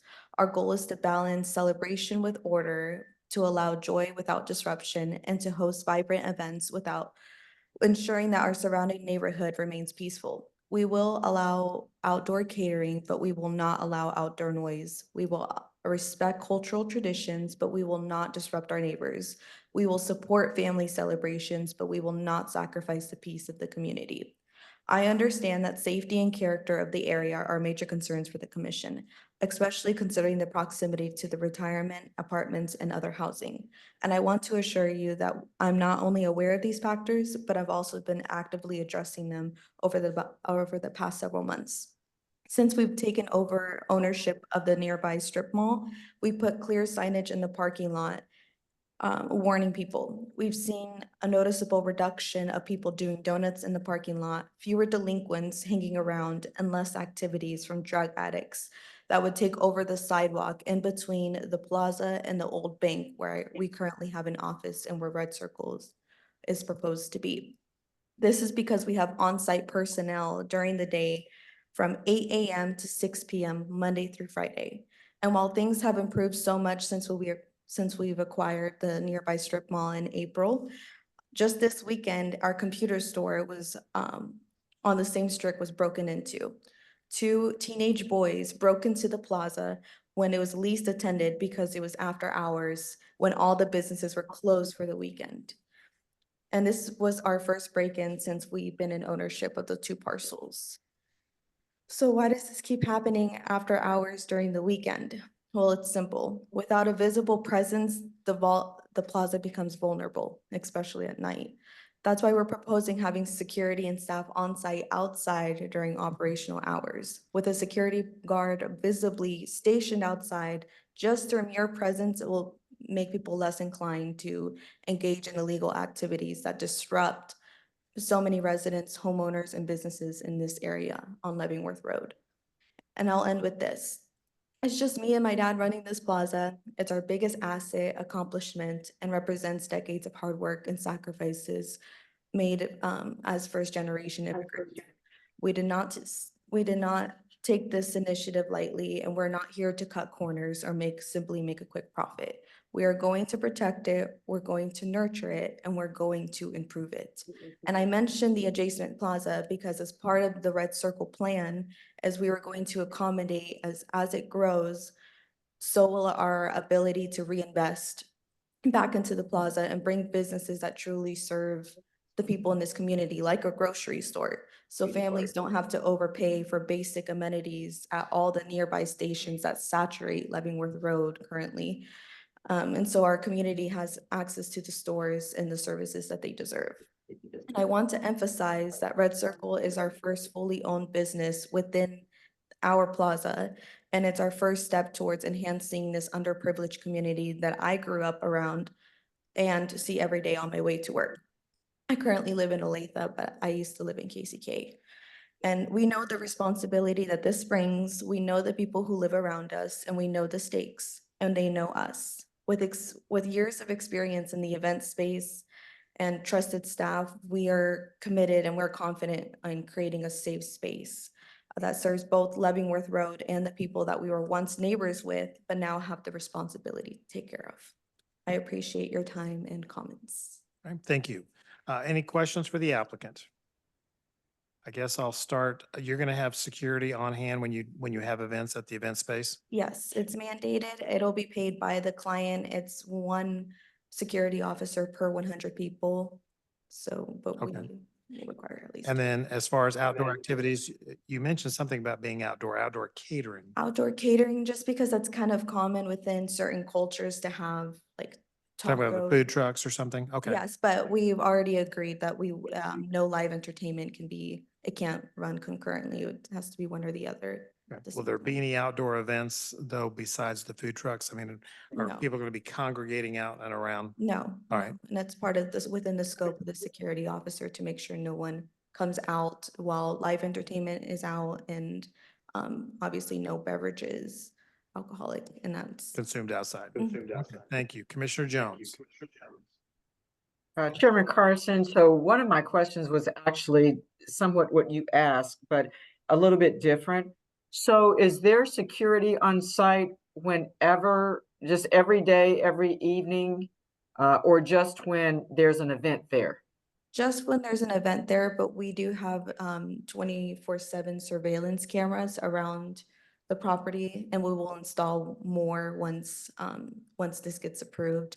And normally those stay up until 72 hours, but we're working on finding a system that allows us to keep it for at least a week and then being able to, before we can export it to, I like to keep footage just in case. Sure, sure. So is there signage in the area that makes mention of the area being under surveillance and security? There are, we put up signs in the parking lot on the poles where the lights, light up the whole parking lot that says you're under surveillance, people are watching, and that's kind of helped with the donuts. That was becoming a major issue in that parking lot because of how spacious it was. Oh, Okay. people And- were doing donuts. Yes. Okay. Yes, not anymore, because since we put up those I'm signs. so hungry at this point. Yeah, You mentioned me donuts and too. I perked right up. All right. Any other questions? The only other thing that I was going to ask about, because correct me if I'm wrong, Commissioner, or Chairman Carson, but it sounds like the commission remanded it back to us due to noise and function of the site. So there's regulations on the amount of decibels in terms of sound. So just want to make sure I'm understanding the reason for the remand. I mean, it didn't seem like it'd be any different than the rules and regulations that any other event site would have to follow. Can I answer? It was my understanding that they sent it back so we could talk to Lou from the Leavenworth Road Association, and it was pretty difficult to get in contact with her. I know at one point I did reach out to James Malloy, who graciously gave me the address to the Leavenworth Road Association address, because I was calling and I wasn't hearing back, leaving voicemails, and it was finally up until this Friday where she contacted me saying that she was there, and unfortunately I wasn't in my office, but my father was, and they had an hour-long conversation, and he told me that she was very interested in it, but she was kind of worried about the crime that is behind the plaza past the Dollar General and that that apartment complex that's not behind or That's further anything. west. Yeah, further west. It has Yeah. nothing to do with our property, so there was not much that we could with those concerns. Sorry, James Malloy, Planning and Urban Design, to address the question as more fully, the Board of Commissioners were of the opinion that the conditions provided were not sufficient to, restrict the noise or any potential noise and entertainment enough. The particular concern was, if an event on a weekday were to, run, would it run till 1:00 a.m.? So as part of, in response to that, we've adjusted our conditions to set out a time limit on weekdays and then a time limit for weekends. Okay, so they've been, Mr. Malloy, they've been incorporated into the stipulations. That Correct? is correct. Okay, thank you. I'm good. Any other questions from the commission? Seeing none, we'll go to the audience. Anyone in the audience want to speak to this case in favor or in opposition? Raise your hand. If you're online, come to the microphone if you're in chambers. Seeing no one, we'll close the public portion of the meeting. We'll go to Director Hand and get his comment. Thank you, Mr. Chair. Gunnar Hand, Director of Planning and Urban Design. Again, this is a short, special use permit for an space and live entertainment. This is in the planned KCK area, North Midtown, right off Leavenworth Road. Excuse me. Staff received no letters in opposition. We did receive letters no letters in support. We did receive letters in opposition. There's a history of NOVs at the site associated with previous owners, so we look forward to new ownership and better management. Staff recommends approval for 1 year with conditions as amended at the direction, again, as Mr. Malloy noted, of the Board of Commissioners. All right, thank you. Questions for Director Hand? Seeing none, the recommendation is for 1 year, correct? All right, thank you. I'll stand for a motion when ready, if there are no other questions. Mr. Jones? Given the level of responsibility that Ms. Selena has indicated and the fact that I think having a presence there versus a vacant building, especially with that plaza, is going to make a positive difference, I want to make a motion to approve SUP case number 2024-047, subject to staff stipulations and comments. Thank you. That was a well-worded motion and background. Thank you. Commissioner Easterwood, is that a second? Yes. Thank you. Motion made for approval of SP 2024-047 by Commissioner Jones and seconded by Commissioner Easterwood. Any discussion? Seeing none, roll call. Mueller, Aye. Schwartz, Aye. Ward, Aye. Armstrong, Aye. Beth, No. Easterwood, Aye. Ernst, Aye. Jones, Aye. and Miller. Aye. That motion to recommend approval passes 8 in favor and 1 opposed. Thank you. This will be heard once again before the Board of Commissioners on October 30th, which is a Wednesday, so note the change, 7 p.m. Okay. Thank you. Good luck. If I might propose a quick break. All right, we're going to take a 5-minute break for comfort, and we'll come right back and we'll try to wrap this up.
2-minute warning.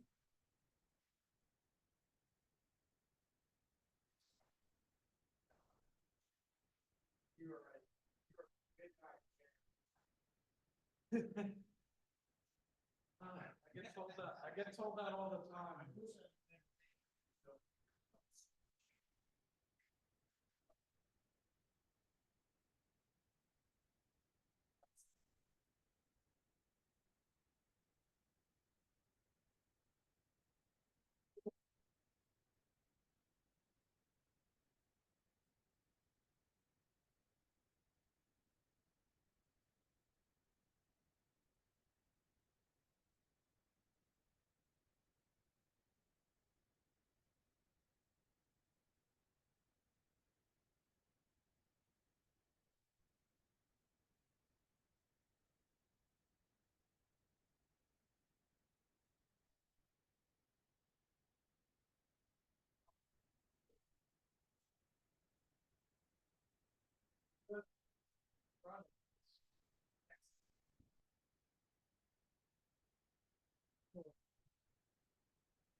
Okay, we're going to go ahead and resume the meeting. If everybody could get their cameras turned back on, please. Thank you all. As soon as Director Hand returns, we'll wrap this thing up. Well, we can wrap it up now. All right, well, let's go. Let's go.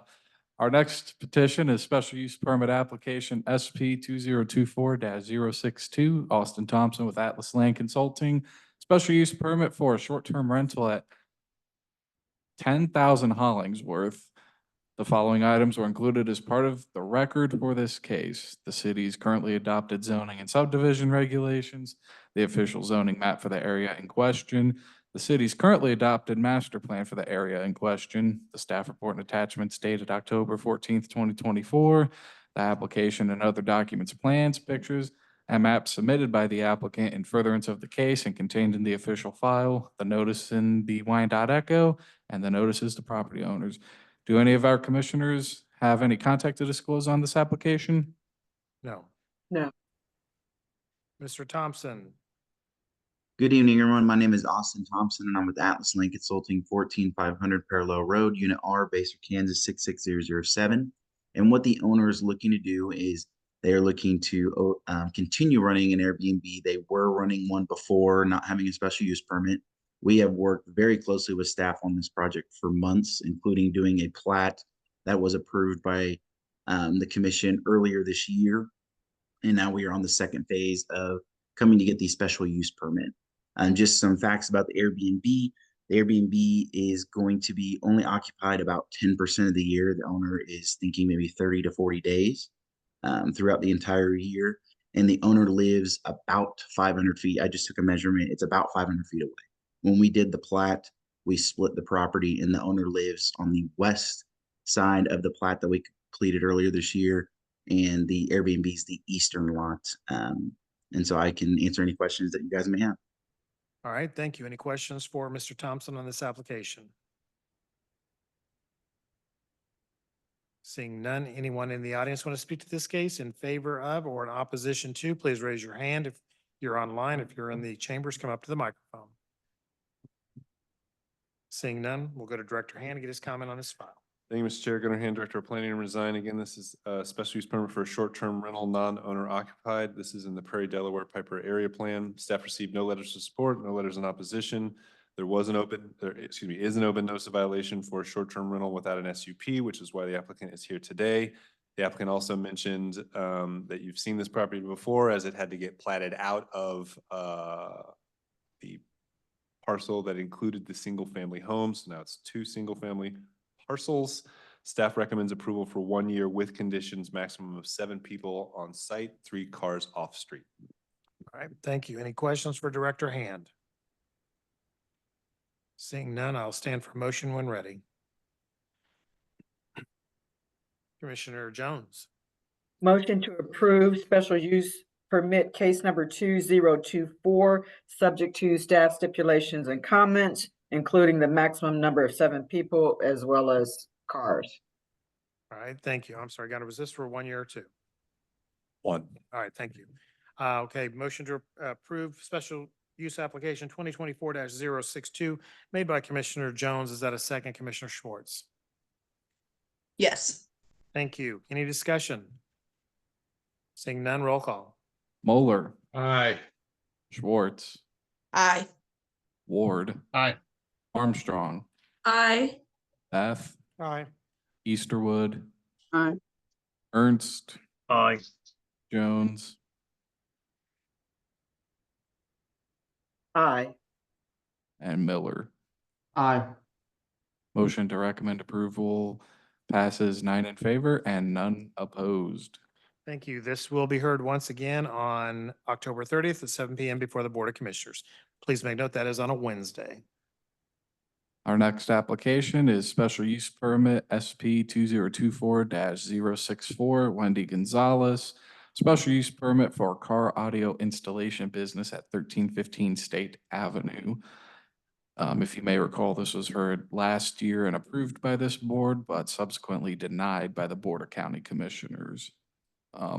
The following items were included as part of the record for this case: the city's currently adopted zoning and subdivision regulations, the official zoning map for the area in question, the city's currently adopted master plan for the area in question, the staff report and attachments dated October 14th, 2024, the application and other documents, plans, pictures, and maps submitted by the applicant in furtherance of the case and contained in the official file, the notice in the Wyandotte Echo, and the notices to property owners.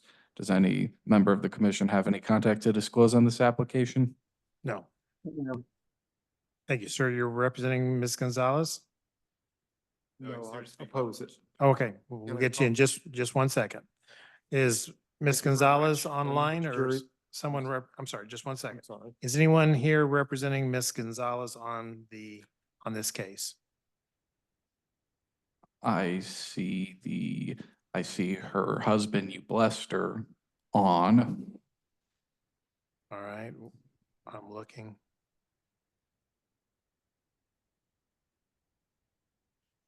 Can you guys hear me?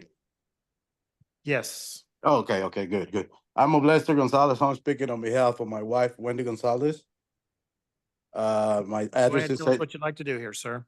we're trying to, get our special use permit again, since we lost the last time, cause, the meeting with the commissioners, I missed it, cause my phone died.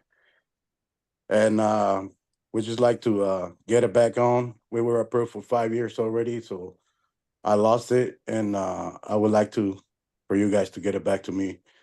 We lost it because our neighbor kept calling the cops and stuff like that. I see he's right there. He's gonna be saying some things about us, but I mean, we just like to get our business back on, because And so I that's can for take care of car my audio family. installation That's for a business? car audio installation, yes, sir. Small Alright. car audio installation.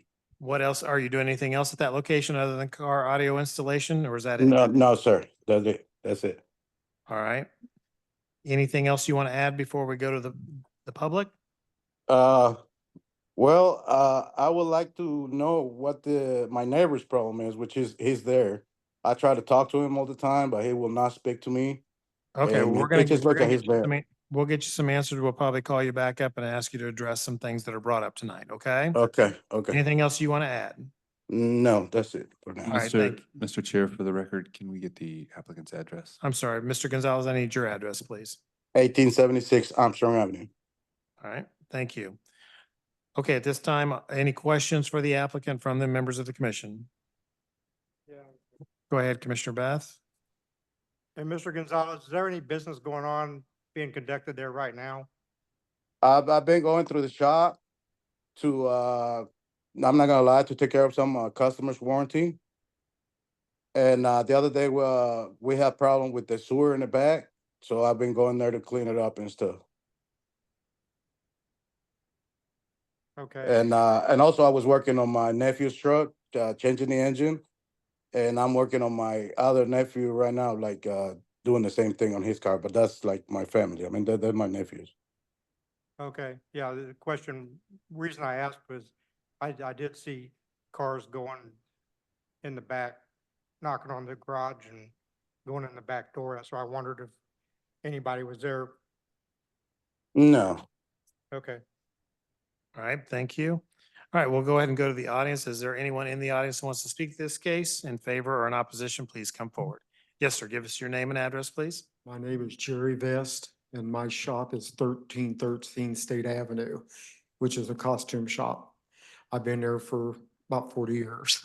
Okay. I want you to know I've been pretty good with the community. Most of the people that used to be there in the past were very good friends of mine, a flower shop, and there was another guy. I've been to their house, they've been to mine. We're very good friends. The problem we had with this stereo shop is they use my property to drive through constantly. I had a gate, so they could not use my property, and they continually cut my locks, which cost me like $18 every time I had to buy a new lock. It happened numerous times, never had before with the other businesses that were there. They want that gate open because they have an alley that they are using, that they vacated it as an alley. Now they're parked a bunch of cars there, so they have to use my property. Numerous times, they do it intentionally, I believe.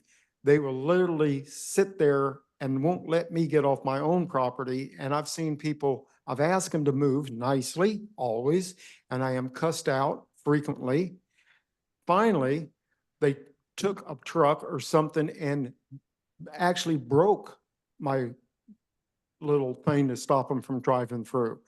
Also, one of my locks was taken and a key was made, and they used that key. I don't know who did it, naturally, for sure. I have my ideas. Opened up my main gate and come in, and I lost $20,000 worth of property that night. Wasn't just my property.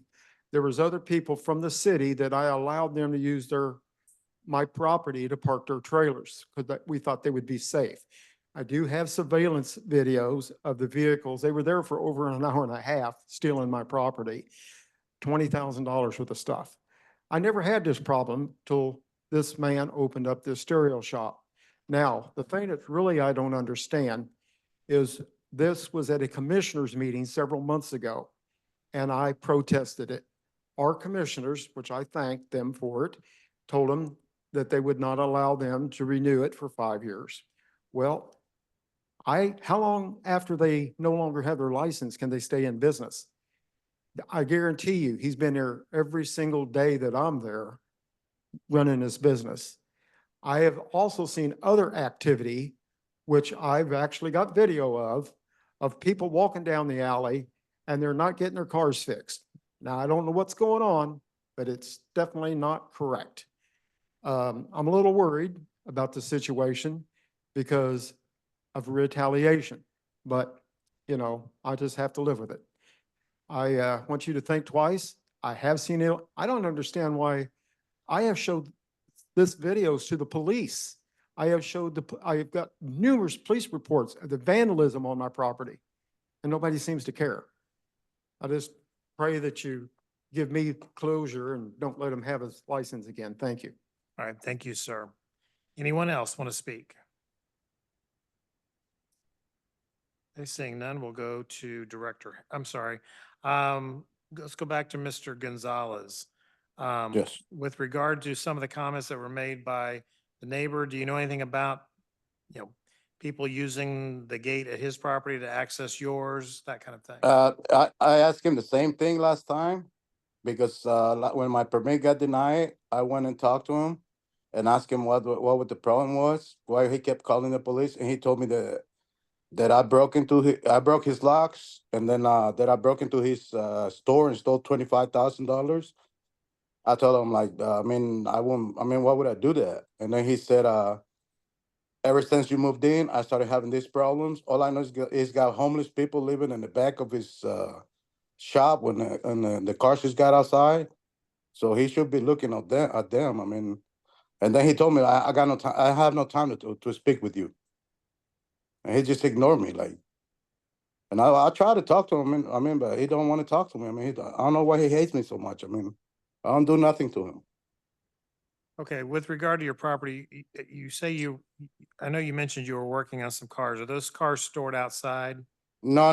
The cars outside, they belong to the guys with the body shop in the back of it. Okay, All those cars, they belong to them. okay, None of those cars are mine.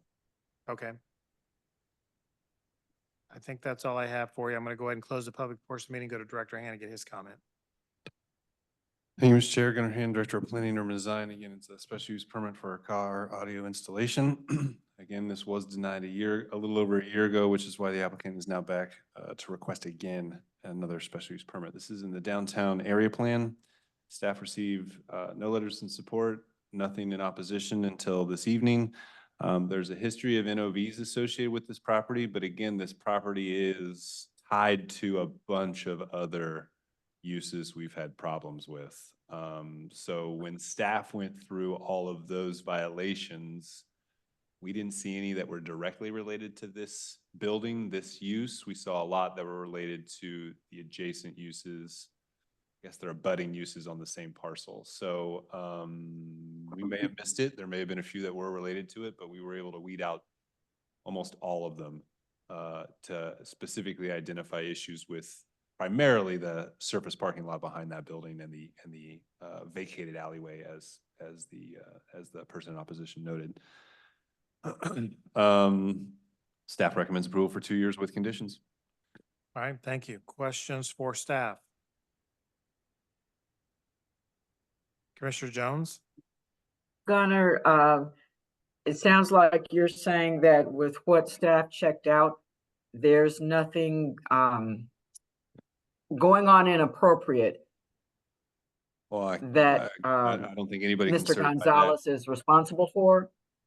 Gunnar Hand, Director of Planning and Urban Design. Staff did, after the denial, go back on occasion. We didn't go back with any frequency as a neighbor could provide, like Mr. Vest. But in the times that we went back and made sure they weren't doing car audio installation, we didn't see anything, but that was like, I think 3 or 4 times total in the last year. So not a lot. We tried to go and see what was going on. So by no measure did we have enough resources to go on a daily basis to see what's going on. I mean, Mr. Gonzalez today in his testimony mentioned that he did do some work on some warranties from his previous, when he had his previous SUP. That would be in violation of the ordinance, not having a special use permit and continuing car audio installation. Working on, if we are to take him at face value, working on other people's cars in a business that he has a lease on, if he's not charging them, technically is kind of like working on a on a car in like your house, which is allowed, so long as it's not outside. So it's a bit of a mixed bag, to be honest with you. Thank you. Other questions for staff?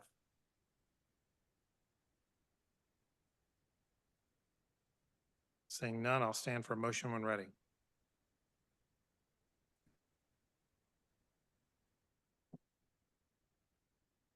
I make a motion. Commissioner Beth, go ahead. I recommend denial of special use 2024-064. It's, looks like it's still in operation in violation of his special use permit to me. All right. Doesn't fit the character of the area there. All right, thank you. Motion for denial made by Commissioner Beth for the reasons stated by the maker of special use permit application 2024-064. Is there a second? Commissioner Jones? No, I have a question. I just want to be sure. Let me get it. Let me get a The second. motion is, And we'll see if there's a second. If Okay. not, the motion will die. Is there a second to the motion for denial? Seeing none, motion dies for lack of a second. Commissioner Jones, what's your question? when we say it looks like something was going on, but we don't tie a reason to the thought process, I'm just concerned about that, but the motion died. Right, and the motion was also, the secondary motion for denial was that it did not fit the character of the property. Okay, thank you. All right, thank you. Any further questions, clarifications, or another motion?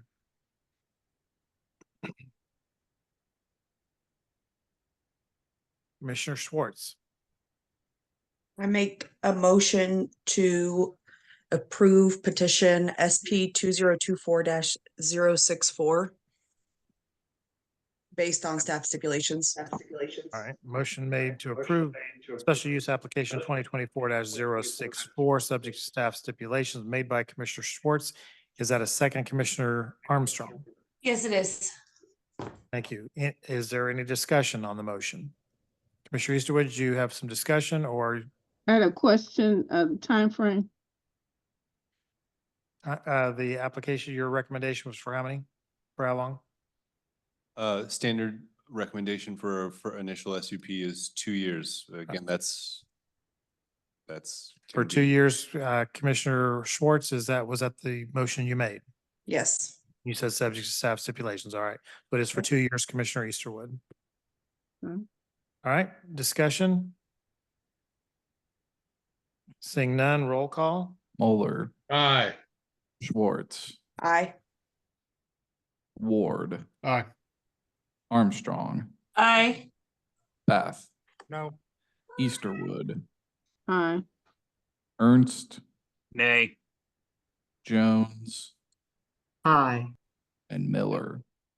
Aye.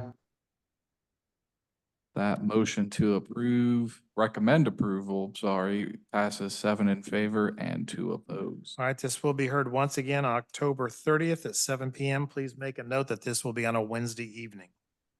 Thank you.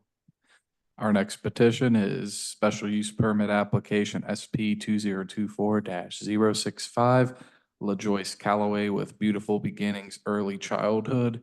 Special use permit for a home-based daycare at 3424 North 99th Street. The following items were included as part of the record for this case: the city's currently adopted zoning and subdivision regulations, the official zoning map for the area in question, the city's currently adopted area plan for the area in question, the staff report and attachments dated October 14th, 2024, the application and other documents, plans, pictures, and maps submitted by the applicant in furtherance of the case and contained in the official file, the notice in the Wyandotte Echo, and the notices to property owners. Do any members of the commission have any contact to disclose on this application? No, No. All right. thank you. Ms. Callaway, are you in the audience? Are you online? Joyce Callaway. Okay.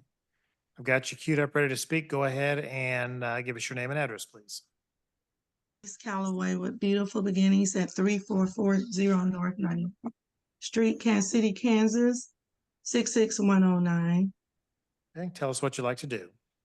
We're seeking approval for the special use permit to include the property located at 3424 North 99th Street to be utilized as a family home center as an extension of our existing property of 25 years. Okay, so this will be a home-based daycare next to your other business? Yes, sir. All right. Other questions for the applicant? Okay, we'll go ahead and go to the audience. Anyone in the audience want to speak to this case in favor or in opposition? Raise your hand. I see Monte Richardson. Yes, this is Monte Richardson, 3405 North 129th Street, Kansas City, Kansas, 66109. And I want to speak in support of Miss Callaway. My son is a graduate of her existing early learning education center. My daughter will be a graduate this upcoming spring. Considering the growth in Western Wyandotte County, specifically within a 5-mile radius of her location, I think expansion is very necessary. Currently, she operates off of a lot of recommendations coupled with her great curriculum where her wait list is constantly loaded. So to see her continue to grow, I think will be great for the community, especially a lot of the younger families that are now moving in the area. Okay, thank you. Go to Janice Hampton. Janice Hampton. Hi, I'm Janice Hampton, address 12506 Parkview Avenue.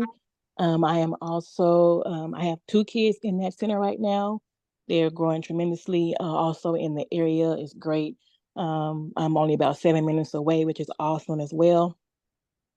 I have a kid that just graduated, and I have a 3-year-old that's currently in there. I think it'd be awesome for her to expand. She has a lot of people on a waiting list waiting for her to open because she's such a great school. So I would definitely mission you guys to please approve that. Thank you. All right, thank you. Christy Kelsey. Christy Kelsey.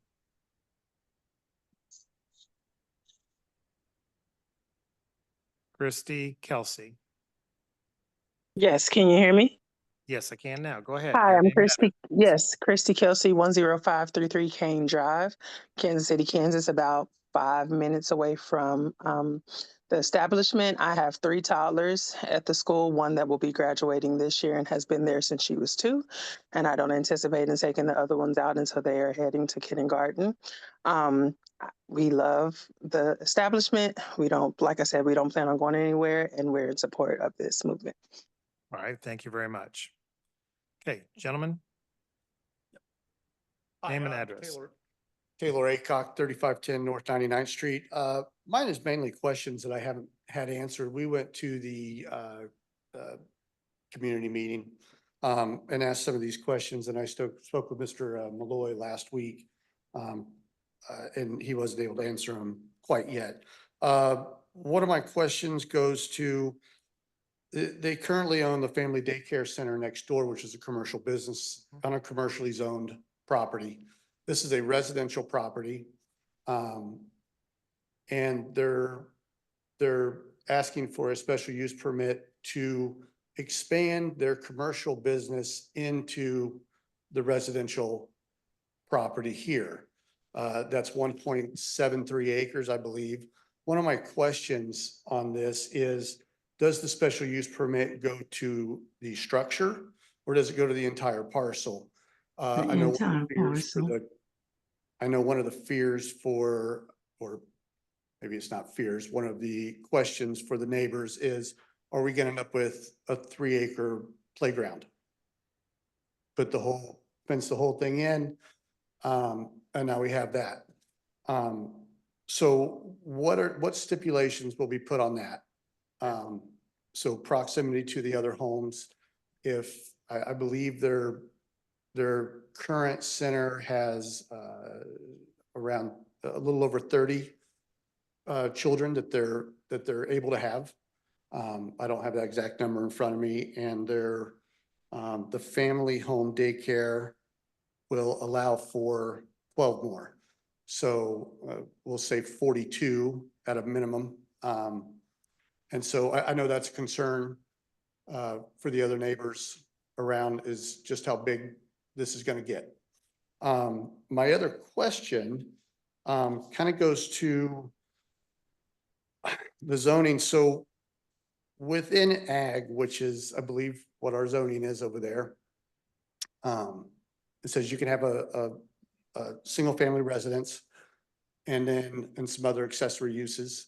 I know the street right there, a lot of it is R1, possibly could be construed that way. And within that, at a residential district on, make sure, yeah, with an accessory use within a residential district, you've got to live in the home in order to have an occupational license within that home. And these folks don't live there.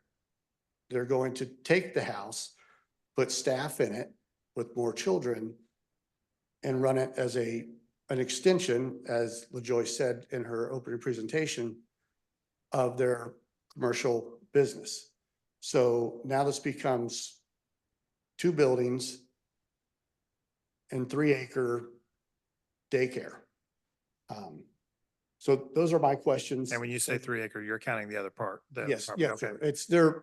I know this parcel is 1.72 and Okay. the other one is close to that. They're going to equal around 3 acres. And so there's just some questions and concerns we have as neighbors, and they haven't been answered. We brought these up in our neighborhood meeting. They weren't answered. All right, we'll see if we can get you some answers. Okay, thanks so All right. much. Jen, you want to speak also, sir? Okay, your name and address also, please. Name is Gary Vestal, 3414 North 99th. I'm right there. My house is here. Their building that they want. I know just where it's at. Your figured that. your grandsons are friends with my sons. Oh, okay. But I'm concerned, not the only concern. I have a 3-acre pond. And they let them kids out up to the school now.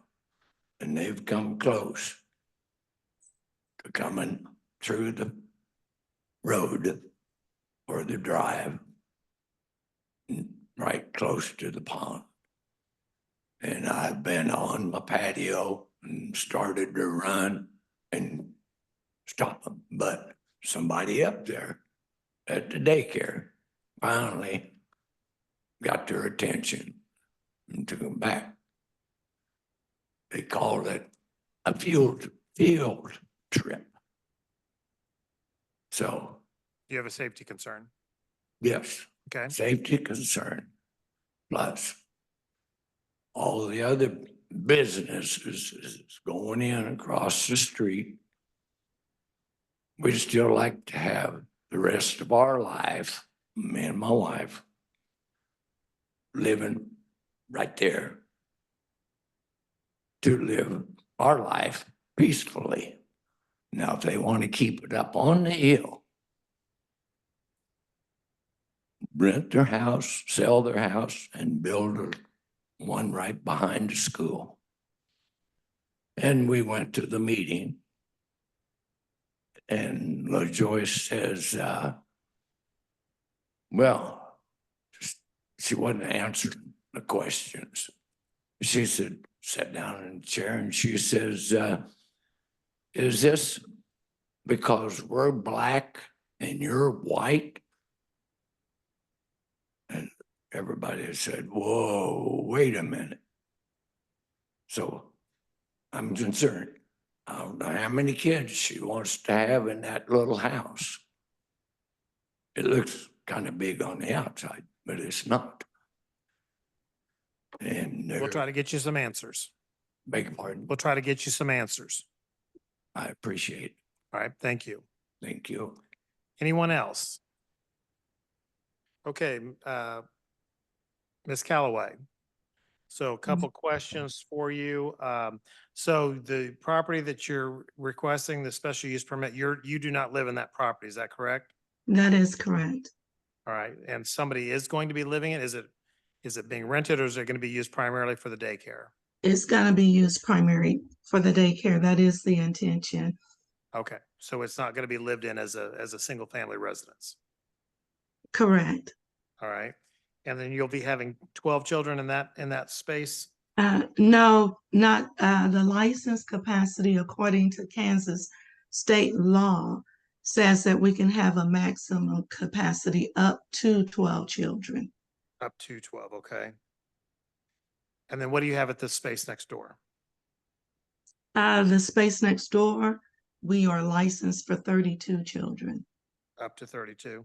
Mm-hmm.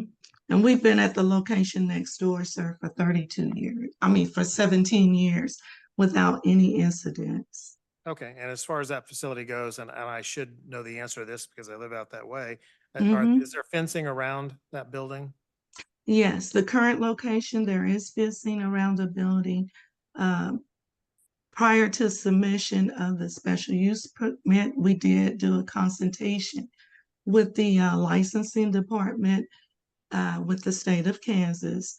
And we were advised to install a fence at the 3424 location, which is the location that we have on application for the special use permit.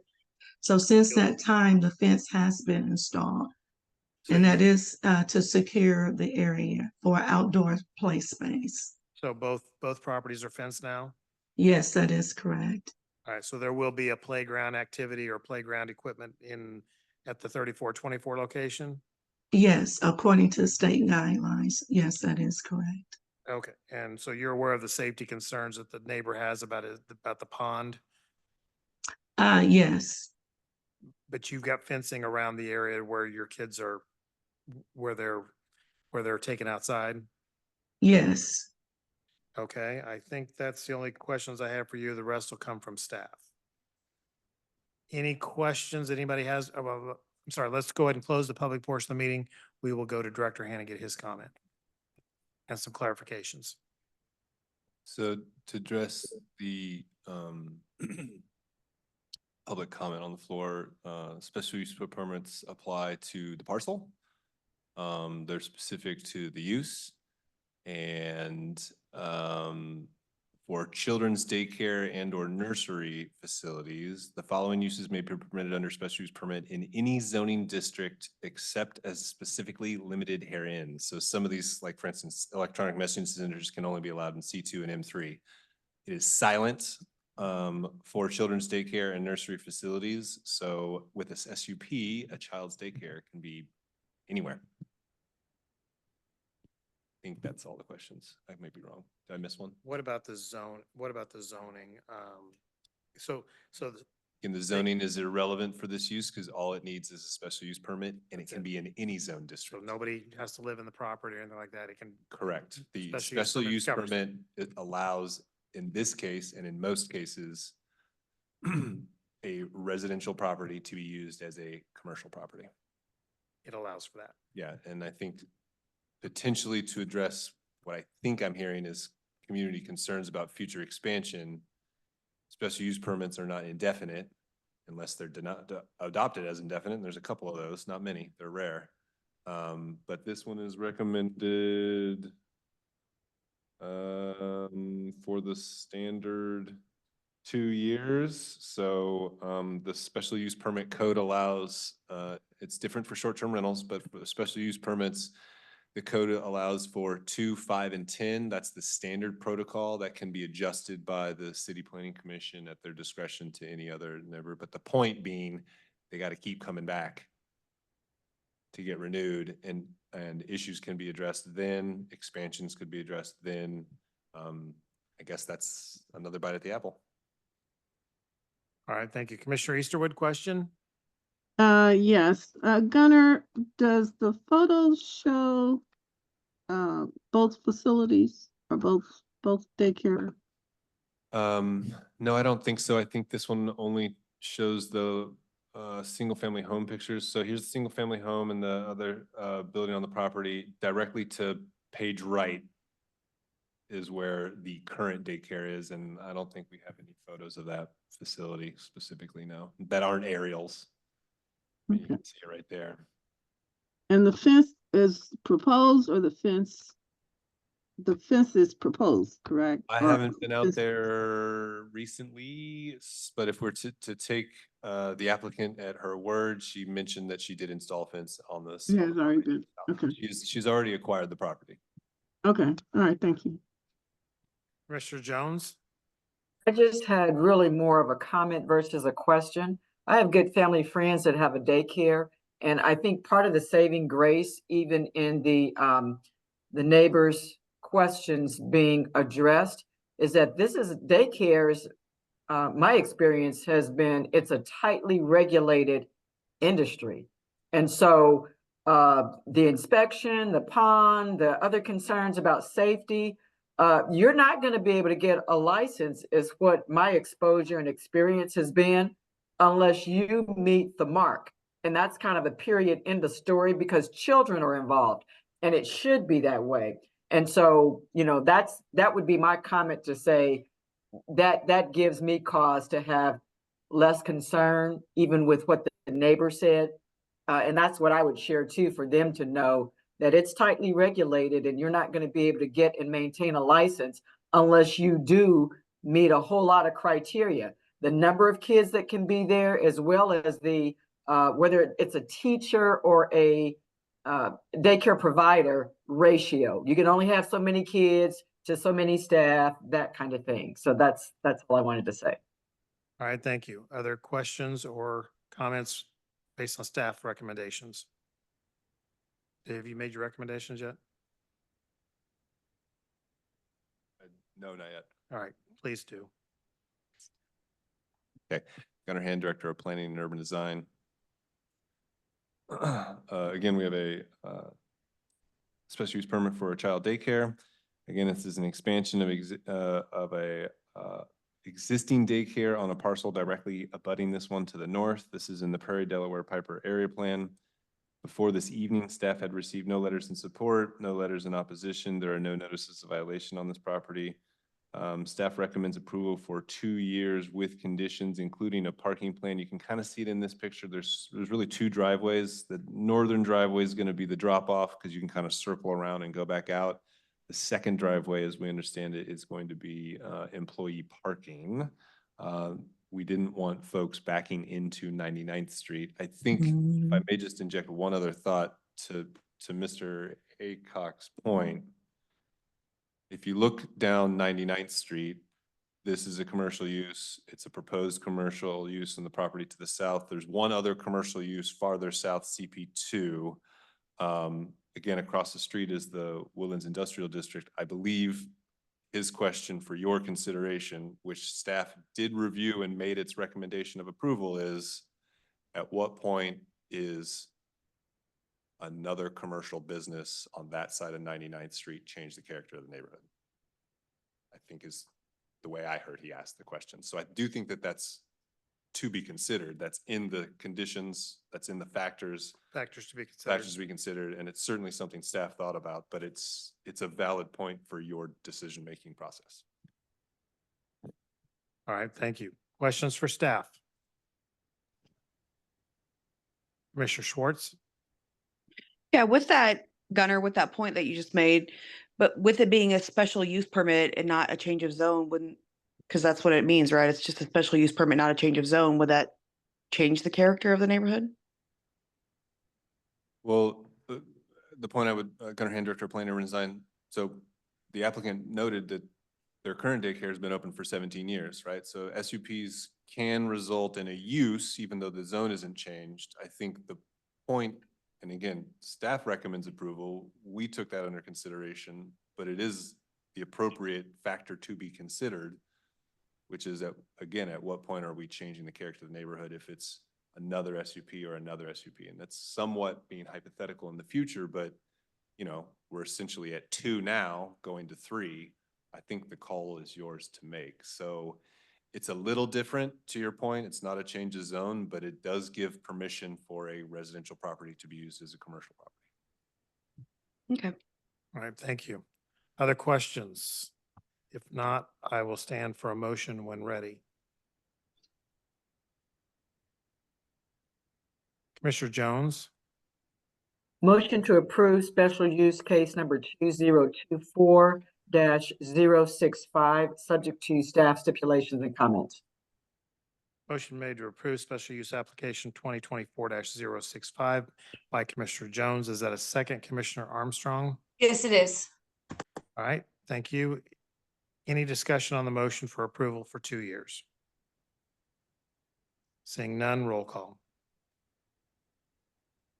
Moeller, Aye. Schwartz, Aye. Ward, No. Armstrong, Aye. Beth, Aye. Easterwood, Aye. Ernst, Aye. Jones, Aye. and Miller. Aye. That motion to recommend approval passes 8 in favor and 1 opposed. All right, thank you. This case will be heard once again on October 30th, 7 p.m. before the Board of Commissioners. Please note that it's on a Wednesday night instead of a normal Thursday night. Thank you, gentlemen. And And thank you, ma'am. Online. before we call our next case, I do want to point out that we have crossed midnight. So don't know if there's anything we need to do as. It was my understanding the last time we did not. No, technically, only only the full Board of Commissioners meeting has to extend, so we can continue or you can make some. All right. All right, let's go. Next application, special use permit SP 2024-067, Daniel Rios. Special use permit for a home occupation to keep landscaping equipment at a residence at 1323 South 51st Terrace. Excuse me. The following items are included as part of the record for this case. The city's currently adopted zoning and subdivision regulations, the official zoning map for the area in question, the city's currently adopted master plan for the area in question, the staff report and attachments dated October 14th, 2024, the application and other documents, plans, pictures, and maps submitted by the applicant in furtherance of the case and contained in the official file, the notice in the Wyandotte Echo, and the notices to property owners. Does any member of the commission have any contact to disclose on this application? No. No. Mr. Rios or someone representing Mr. Rios, please raise your hand if you're online. If you're not here, I don't see anybody. Gunnar, do you want to present the case and dispose of it? All right, please go ahead. Gunnar Hand, Director of Planning and Design. The request is a temporary use of land to keep landscaping equipment and trailers. This is located in the Plan KCK Turner neighborhood. Staff received no letters in support. We did receive letters in opposition. Excuse me. And there is a notice of violation on the property for parking on an unimproved surface, which is the instigator of this special use permit request. Staff recommends denial. We do have conditions of approval if need be. I think over my almost 5 years now at the Unified Government, staff has sort of evolved its thinking about temporary uses of land special use permit. It's been made abundantly clear by both this body and the Board of Commissioners that these types of temporary uses of land in residential neighborhoods are not the intended use of the temporary use of land special use permits. So our recommendation to Mr. Rios is to find a place to park his commercial business materials and equipment. And while you have the floor, your recommendation is for denial? Recommendation for denial. All right, I'm going to go ahead and see if there's anybody in the audience that wanted to speak to this case in favor or in opposition. Raise your hand. I have someone with the letter M. It's asked to speak. I need your name and address, please. Yes, sir. Matt Reynolds at 1333 South 51st Terrace. I am 2 houses down. Yes, sir. My concern is that our street is a dead end. We have a cul-de-sac. So as the other cases throughout tonight have stated, we don't have a center line in the street. We do have a narrow street, and people do park on both sides of the street. So just normal parking, or I'm sorry, normal driving down the street sometimes can be difficult. And then if you add in the factor of large trailers or landscaping equipment, I'm not sure what that exactly entails. That's going to be a traffic hindrance as well as a hindrance for emergency services. Okay, anything else?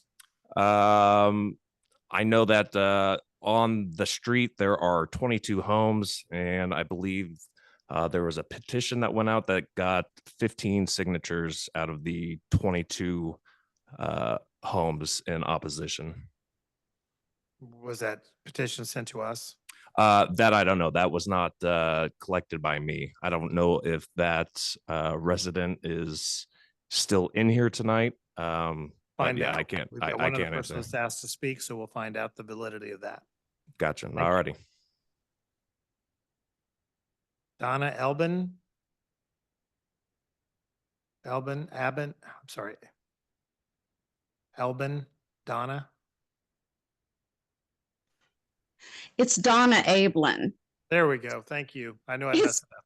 It's Donna Ablin, 1426 South 51st Street, KCK. I am 4 houses up from the neighbor in question to the south, and my backyard will face his backyard. And I can tell you, he already has yard equipment, a tractor, a trailer behind the 2-car garage with a shed, and he already has trailers filled with landscaping equipment.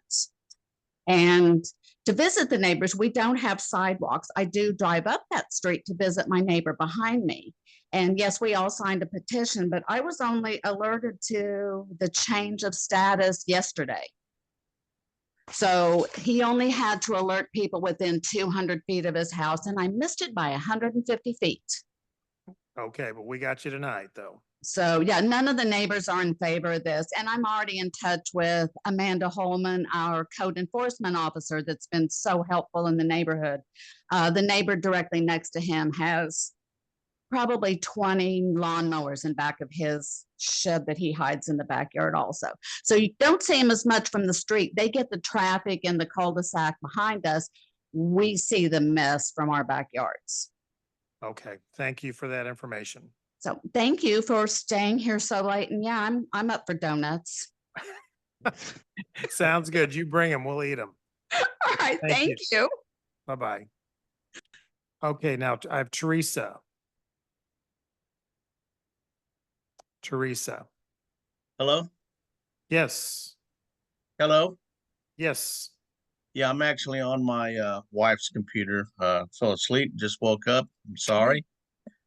Bragger. My name is Dominic Soto. We reside at 1345 South 51st Terrace. I was the one who went out and did the marching and talked to all the neighbors in the area and got all these signatures. And I'm in oppose of it, along with the other 13 members that I have. Most of them come from our 51st Terrace. Donna's a neighbor who lives in the back of us, so she can see it from her backyard. But this is the street that I actually live on, which is 51st Terrace. And I know that this house has been wrote up before already, because we just saw that they had 2, I guess, citations earlier about parking in the grass. And yes, they did do that, and they did it often, and they'd rutted up the grass. Now, this little neighborhood is arguably at one time was probably the nicest street in Turner. And it's just we've had some new people moving in, and it's like one thing happens, one person parks in the yard, and then another neighbor starts thinking they can do it, and then it's contagious, and then you got 3 or 4 people doing it now.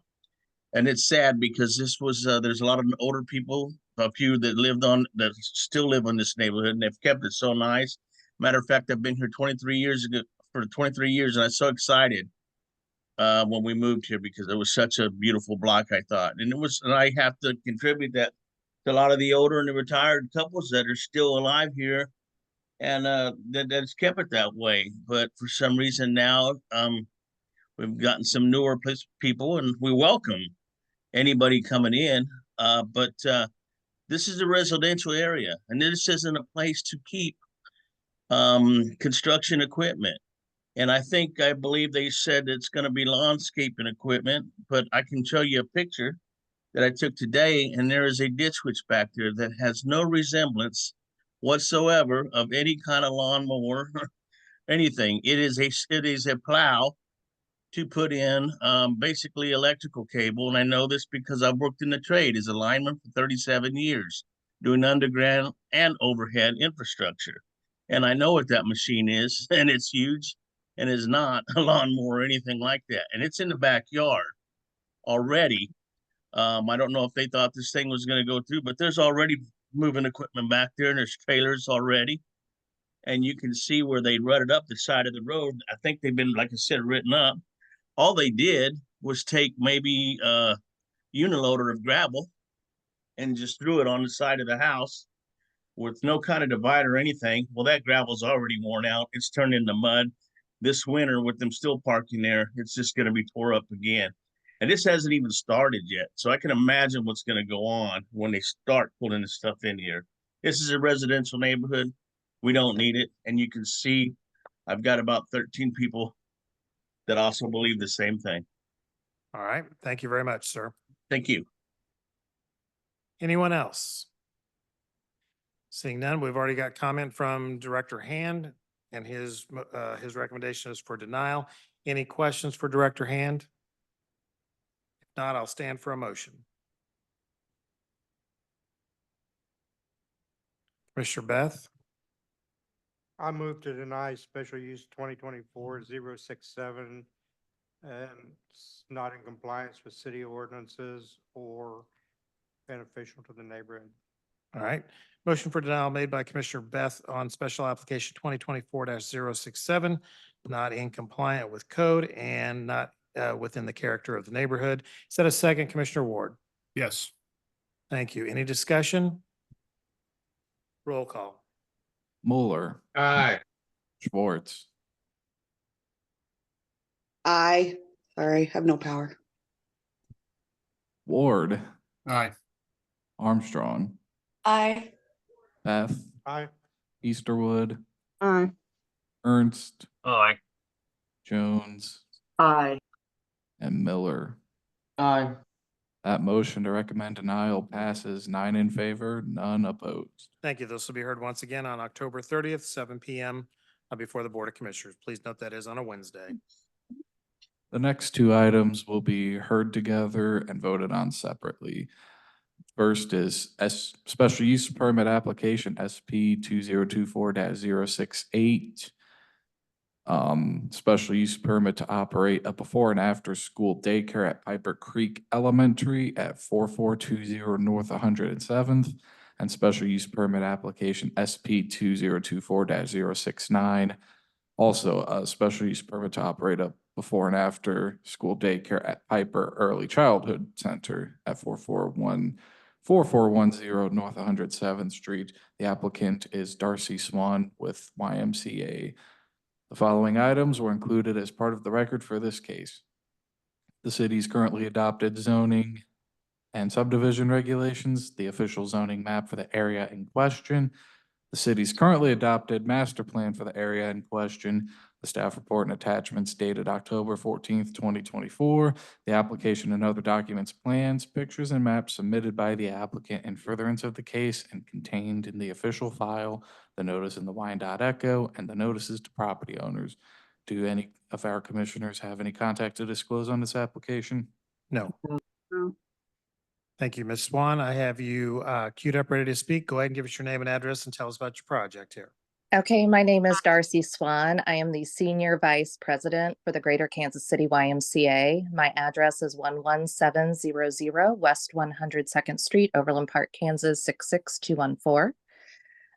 Currently, we are a partner with the Piper School District, and we have been providing their before and after school Y Club for their school age students. And over the summer, they moved Piper Creek to a new location. That location is 4420 North 107th Street. And we are asking for a special use permit in order to offer Y Club so that parents have before and after school daycare options. And also, we are providing for the first time this year pre-K wraparound support before and after school childcare for parents who are working in Piper.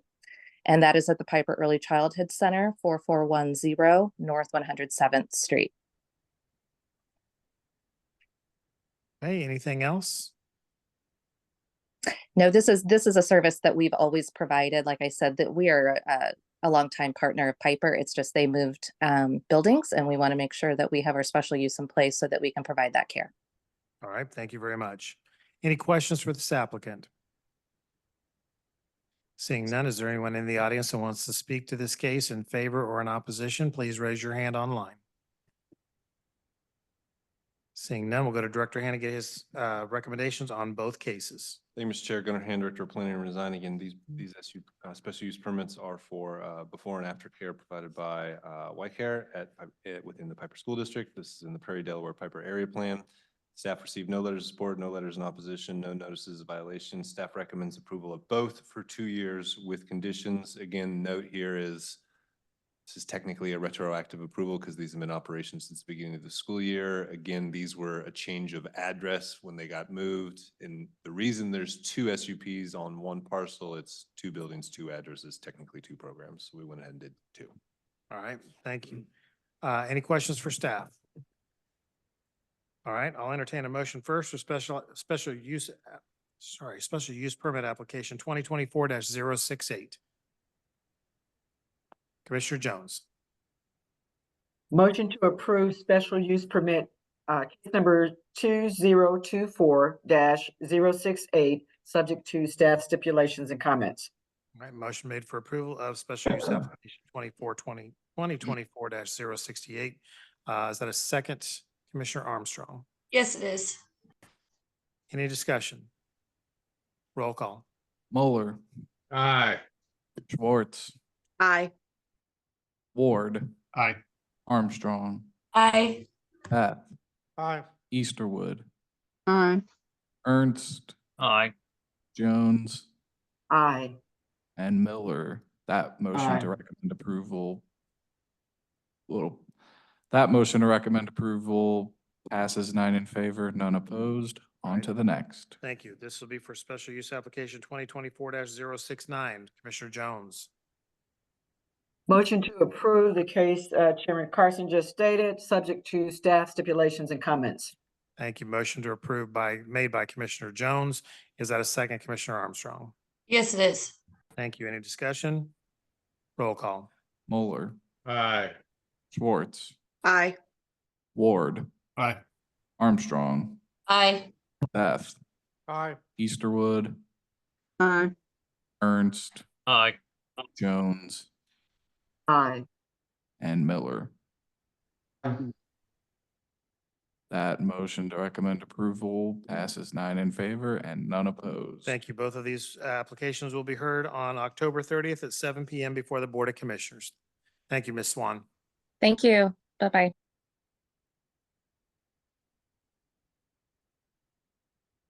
Give me 1 second here.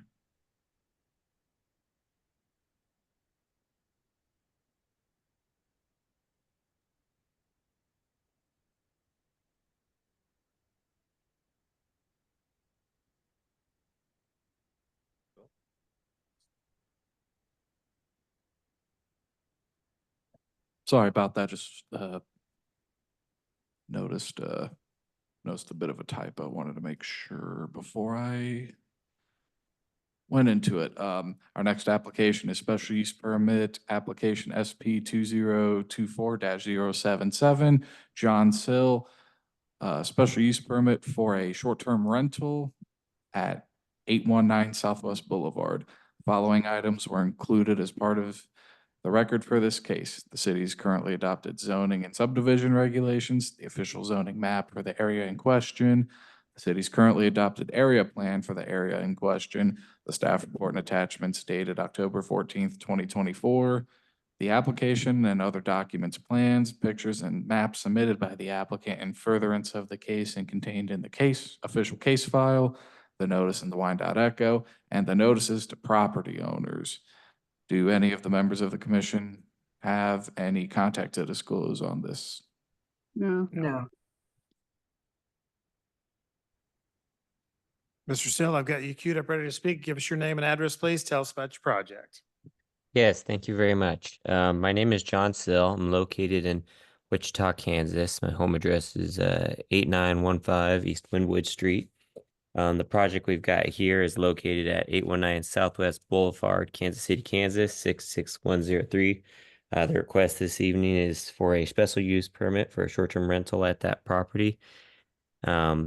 In short, my wife and I are owners of a couple of short-term rentals in Wichita, and we are both UMKC alumni and just love the city of Kansas City. So we have been seeking for over the past year to try to get ourselves back into the Kansas City market and invest in the city and give ourselves, our family, an opportunity to have a property where we can occupy and stay for somewhere around 20 to 30 days a year and then rent it out the rest of the year. We came across this property because it's been previously run as a short-term rental since my understanding is 2020. And we're looking to mostly take it over as is. We have started making improvements to it. It's a unique property in that it's a duplex, but it's got an internal staircase that can join the two units. So it can be either rented out as one big unit or kept separate as two separate units. And with that, we are the upper floor, which was an attic, has been framed out by the previous owners, and we're now in the process of finishing it. So it'll be a situation where it's going from a 5-bed, 3-bath to a 7-bed, 4-bath. And so I guess part of our proposal, I know the standard is a maximum of 7 tenants, but since this is a 2 separate unit situation, we would be requesting that we be allowed a maximum of 7 in each unit, so 14 total across the 2 units. And I'm hopeful that my application was clear with that, but open to any questions you might have. All right, thank you. Do you have on-site management or do you have management up here?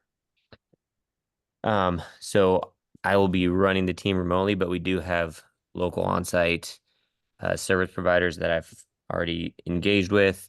And then we do have my brother's up there. That's an emergency backup option, but we intend to use local hired property management that'll be on site. All right, thank you. Yeah. Questions for the applicant? Seeing none, anyone in the audience want to speak to this case in favor or in opposition, raise your hand. Seeing no one, we'll go to Director Hannah to get his comment. Thank you, Mr. Chair. Gunnar Hand, Director of Planning and Urban Design. Again, this is a short-term rental special use permit, non-owner occupied. It was previously approved for a short-term rental, but we're here again because of the change in ownership. This is in the Rosedale area plan. Staff received no letters in support, no letters in opposition.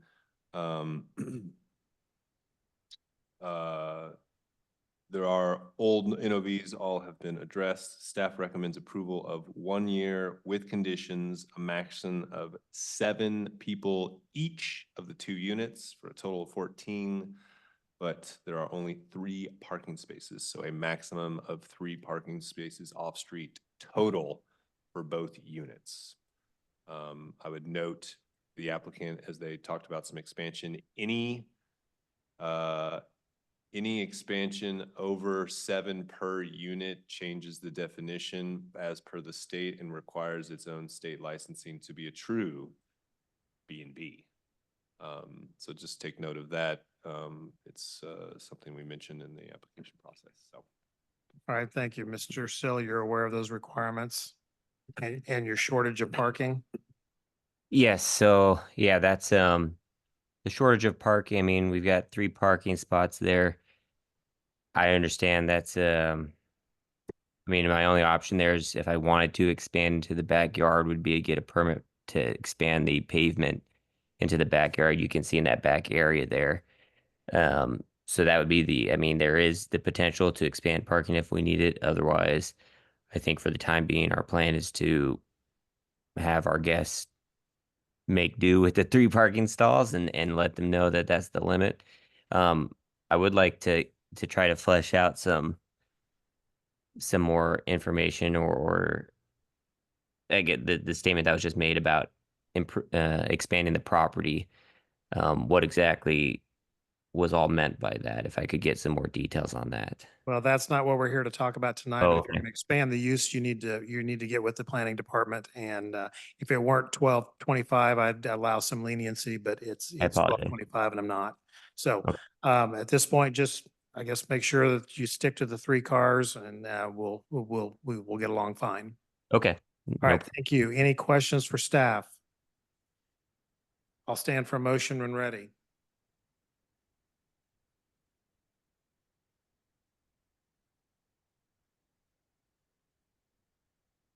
Motion to approve special use permit case number 2024-077, subject to staff stipulations, including the minimum and maximum guest limitations. All right, thank you. Sorry, Commissioner Jones, I did not see your hand up because I wasn't far enough up the screen. Motion to approve special use application 2024-077 made by Commissioner Jones, seconded by Commissioner Miller. Is that correct? Second. Thank you. Any discussion? Roll call. Moeller, Aye. Schwartz, Aye. Ward, Aye. Armstrong, Aye. Beth, Aye. Easterwood, Aye. Ernst, Nay. Jones, Aye. and Miller. Aye. That motion to recommend approval passes 8 in favor and 1 opposed. All right, Mr. Sell, this will be heard once again on October 30th at 7 PM before the Board of Commissioners. Our next Thank you. application is vacation application VAC 2024-008. Joe McLaughlin, vacation of street right of way for New Jersey Avenue at 1621 North 25th Street. Sorry, I completely skipped one. Let's try that again. The next application is special use permit application SP 2024-086, Rachel Mills. Special use permit for a drinking establishment with live entertainment at 612 North 5th Street. The following items were included as part of the record for this case. The city's currently adopted zoning and subdivision regulations, the official zoning map for the area in question, city's currently adopted master plan for the area in question, staff report attachments dated October 14th to 2024, the application and other documents, plans, pictures, and maps submitted by the applicant in furtherance of the case and contained in the official file, the notice in the Wyandotte Echo, and the notices to property owners. Does any member of the commission have any contact to disclose on this application? Yes, No. No. I do. Who I is that? worked- Sports, okay. Yep, I worked with the applicant for a long time before at Jazz. So I've known her for a very long time. All We're right. friends. Thank you. Okay, Ms. Mills, I've got you queued up, ready to speak. Thank you for your patience tonight. Go ahead and give us your name and address and tell us what you'd like to do here. Yes, my name is Rachel Mills. My address is 503 Barnett Avenue, KCK 66101. I am seeking approval for a drinking establishment with live entertainment. I have actually been operating under a different special use permit for just a drinking establishment, but I am wanting to add the live entertainment to that. All right, thank you. And what, the live entertainment will be inside? Yes, inside. I do not have outdoor seating or anything like that. So everything will be contained indoors with the doors shut. All right, thank you. Any questions for this applicant? Seeing none, anyone in the audience want to speak to this case in favor or in opposition, raise your hand. I'm seeing none, so we'll go to Director Hand and get his. Thank you, Mr. Chair. Gunnar Hand, Director of Planning and Urban Design. Again, this is a special use permit for a drinking establishment and live entertainment. As the applicant mentioned, she is a current special use permit for just the drinking establishment. This effectively, if it moves forward, would early renew her SUP for a drinking establishment and add the live entertainment to it. So basically get them synced up again and to move it forward. This is in the central area plan. Staff received no letters of support, no letters in opposition. There are no notices of violation on this property. Staff recommends approval for 2 years with conditions. I would just make the note, because it's been brought up a couple of times for live entertainment in past cases. The hours of operation in the conditions approval here are same for the weekend and the weekday. So if the commission wanted to make that change, they'd have to do it by motion tonight. All right, thank you. Questions for Director Hand? Seeing none, I'll entertain a motion. Commissioner Ernst, I move Kansas City Planning Commission recommend approval of petition SP 2024-086. thank you. Motion to Subject approve. to staff stipulations, sorry. Thank you, that's fine. Motion to approve special use application 2024-086 made by Commissioner Ernst, subject to staff stipulations. That a second, Commissioner Jones? Absolutely. Thank you. Any discussion? Roll call. Mueller, Aye. Schwartz, Aye. Ward, Commissioner Ward, looks like he did we might lose have, him? it looks like he might have departed. Armstrong, Aye. Beth, Easterwood, Aye. Ernst, Aye. Jones, Aye. and Miller. Aye. That motion to recommend approval passes 8 in favor and none opposed. Thank you. This will be heard once again, October 30th at 7 PM before the Board of Commissioners. Please make note that this is a Wednesday meeting instead of their usual Thursday. Thank you. Now let's try this again. Vacation application, VAC 2024-008, Joe McLaughlin, vacation of street right-of-way at 1621 North 25th Street. The following items were included as part of the record for this case.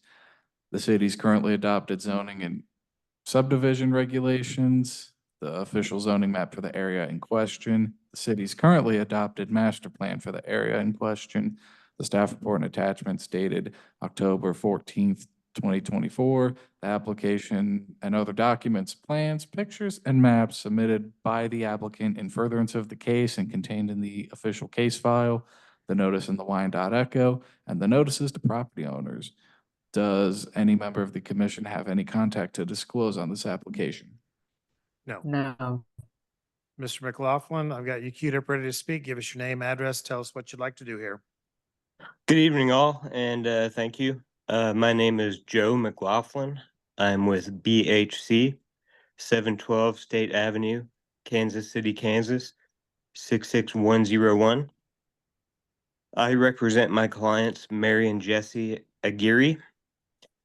First of all, it helps to have some background for the vacation here. My clients purchased the property at 1621 North 25th Street, Kansas City, Kansas in 2023. The property contained an older brick building that was a former church, and my clients believed that it included an asphalt parking area directly in front of the brick building. This parking area was used as the parking area for the church that was there previously. The Aguirres had a survey done after the purchase, and it was found that the asphalt area was actually within the right-of-way of unimproved Jersey Avenue. So it was not their property. This vacation is to rectify the situation and bring the property to the status my clients presumed it to be in whenever they purchased it. And I'm open to any questions. All right, thank you. Any questions for the applicant? Seeing none, we'll go to the public. Anyone in the audience want to speak to this case in favor or in opposition, please raise your hand. Seeing none there, we'll go to Director Hanniga's comment. Thank you, Mr. Chair. Gunnar Hand, Director of Planning and Design. Again, this is a vacation of New Jersey Avenue, as the applicant noted. This is in the Northeast Area Plan. Staff received no letters of support, no letters in opposition. There's a history of notices of violation on the subject parcel to the south. Again, we're talking about right away and a vacation, which would be addressed by this, not by this application, but I did want to make the note that for that property related to this parking lot currently in the public right of way, did submit for a special use permit event space for this location, which we should hear hopefully in December, if not January or later. Staff recommends approval with conditions. Thank you. Any questions for Director Hand? If not, I'll stand for a motion. Commissioner Jones, Motion to approve vacation application case number VAC 2024-008, subject to staff stipulations and comments. thank you. Motion to approve vacation application 2024-008 made by Commissioner Jones. Is that a second, Commissioner Miller? Second. Thank you. Thank you. Any discussion? Roll call, please. Mueller, Aye. Schwartz, Aye. Armstrong, Aye. Beth, Aye. Easterwood, Aye. Ernst, Aye. Jones, Aye. and Miller. Aye. That motion to recommend approval passes 8 in favor and none opposed. Thank you. This will be heard once again, right? Correct? Correct. This will be heard once again on October 30th at 7 PM before the Board of Commissioners. Please make note that is a Wednesday meeting. Mr. Chairman, our next application is plat 2024-023. Austin Thompson with Atlas Land Consulting. Preliminary and final plat to create 5 residential lots at 225 North 86th Street. Please include the following items as part of the record for this case. The city's currently adopted zoning and subdivision regulations, the official zoning map for the area in question, the city's currently adopted master plan for the area in question, the staff report and attachments dated October 14, 2024, the application and other documents, plans, pictures, and maps submitted by the applicant in furtherance of the case and contained in the official file and the notices to property owners. Does any member of the commission have any contact to disclose on this application? No. No. Thank you. And that is how you do it, Mr. Malloy, just like that. Mr. Thompson, if you're still awake. Good evening, everyone. Yes, good evening, everyone. My name is Austin Thompson, and I'm with Atlas Land Consulting 14500 Parallel Road, Unit R, Baser, Kansas 66007. And this is a plat that we are looking to take a 10-acre piece and split into roughly 5 2-acre pieces. We did have a variance approved earlier tonight, allowing the frontage to be lower than the 300-foot required along 86th Street. And I'm happy to answer any questions you guys may have. All right, thank you. Any questions for Mr. Thompson? Seeing none, anyone in the audience want to speak to this case? Raise your hand. Seeing no one, we'll go to Director Hand. Thank you, Mr. Chair. Gunnar Hand, Director of Planning and Design. Again, this plat was heard in conjunction with BOZA 2024-023 that was approved by the Board of Zoning Appeals earlier this evening. Again, the plat is for 5 single-family parcels on a major roadway. This is in the planned KCK, it says in actually South Midtown area. No support, no opposition. Again, some older notices of violation from when it was a vacancy, which should be addressed by the proposed project. Staff recommends approval with conditions. Thank you. Any questions for Director Hand? Seeing none, I'll stand for a motion when ready. Commissioner Jones, Motion to approve plat case number 2024-023, subject to staff stipulations and comments. thank you. Motion to approve plat 2024-023 made by Commissioner Jones. Is that a second, Commissioner Ernst? Yes, sir. Thank you. Any discussion? Seeing none, roll call. Moeller, Aye. Schwartz, Aye. Armstrong, Aye. Beth, Aye. Easterwood, Aye. Ernst, Aye. Jones, Aye. Miller. Aye.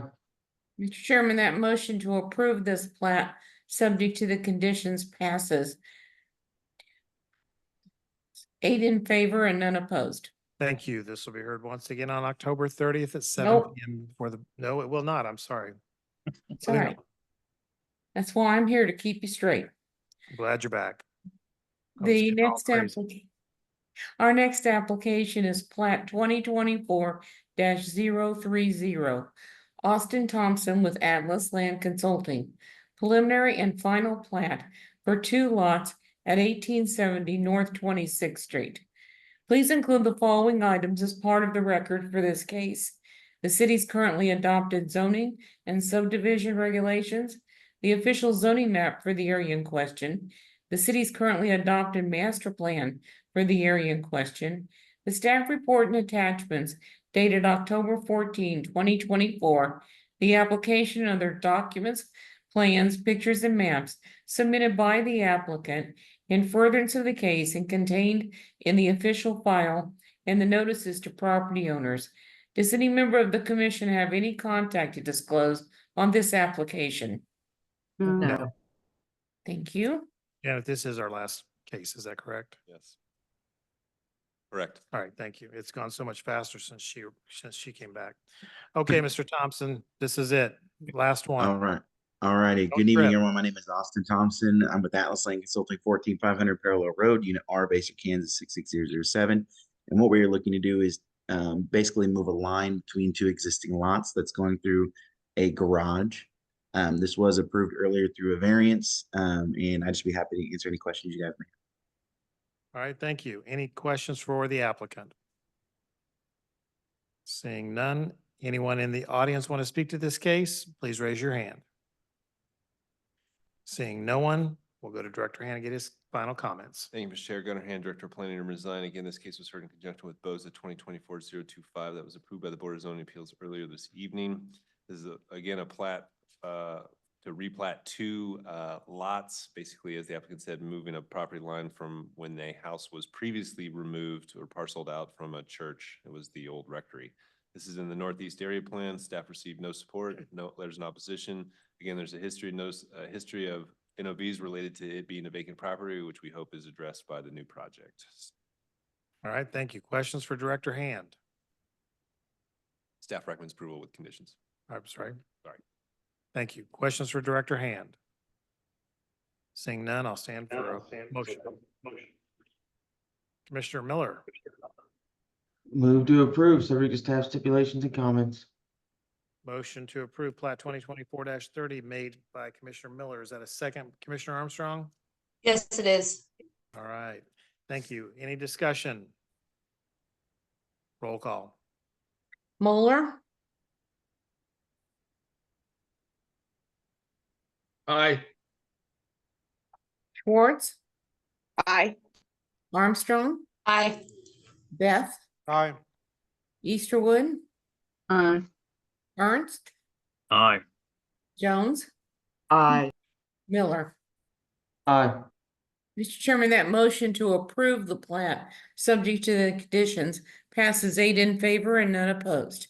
Thank you. And that will not be heard, correct? That is correct, sir. All right, thank you. That concludes our agenda. Thank Mr. you all. Chairman? Yes. Just real quickly, I want to remind everybody that the November meeting will be on Tuesday, November the 12th, because November 11th is a holiday. All right, Tuesday, November 12th. And that is your second to the last meeting. Is that correct, Janet? Yes, my last meeting is December, and I'll actually be in person, and then I retire January the 8th. All right, all right. Thank you very much, Janet, for everything. And we'll see you all next month, and hopefully it'll be a shorter night. Appreciate your patience and your stamina. Good night, everyone. Thank you, Jeff. Good night. Yeah.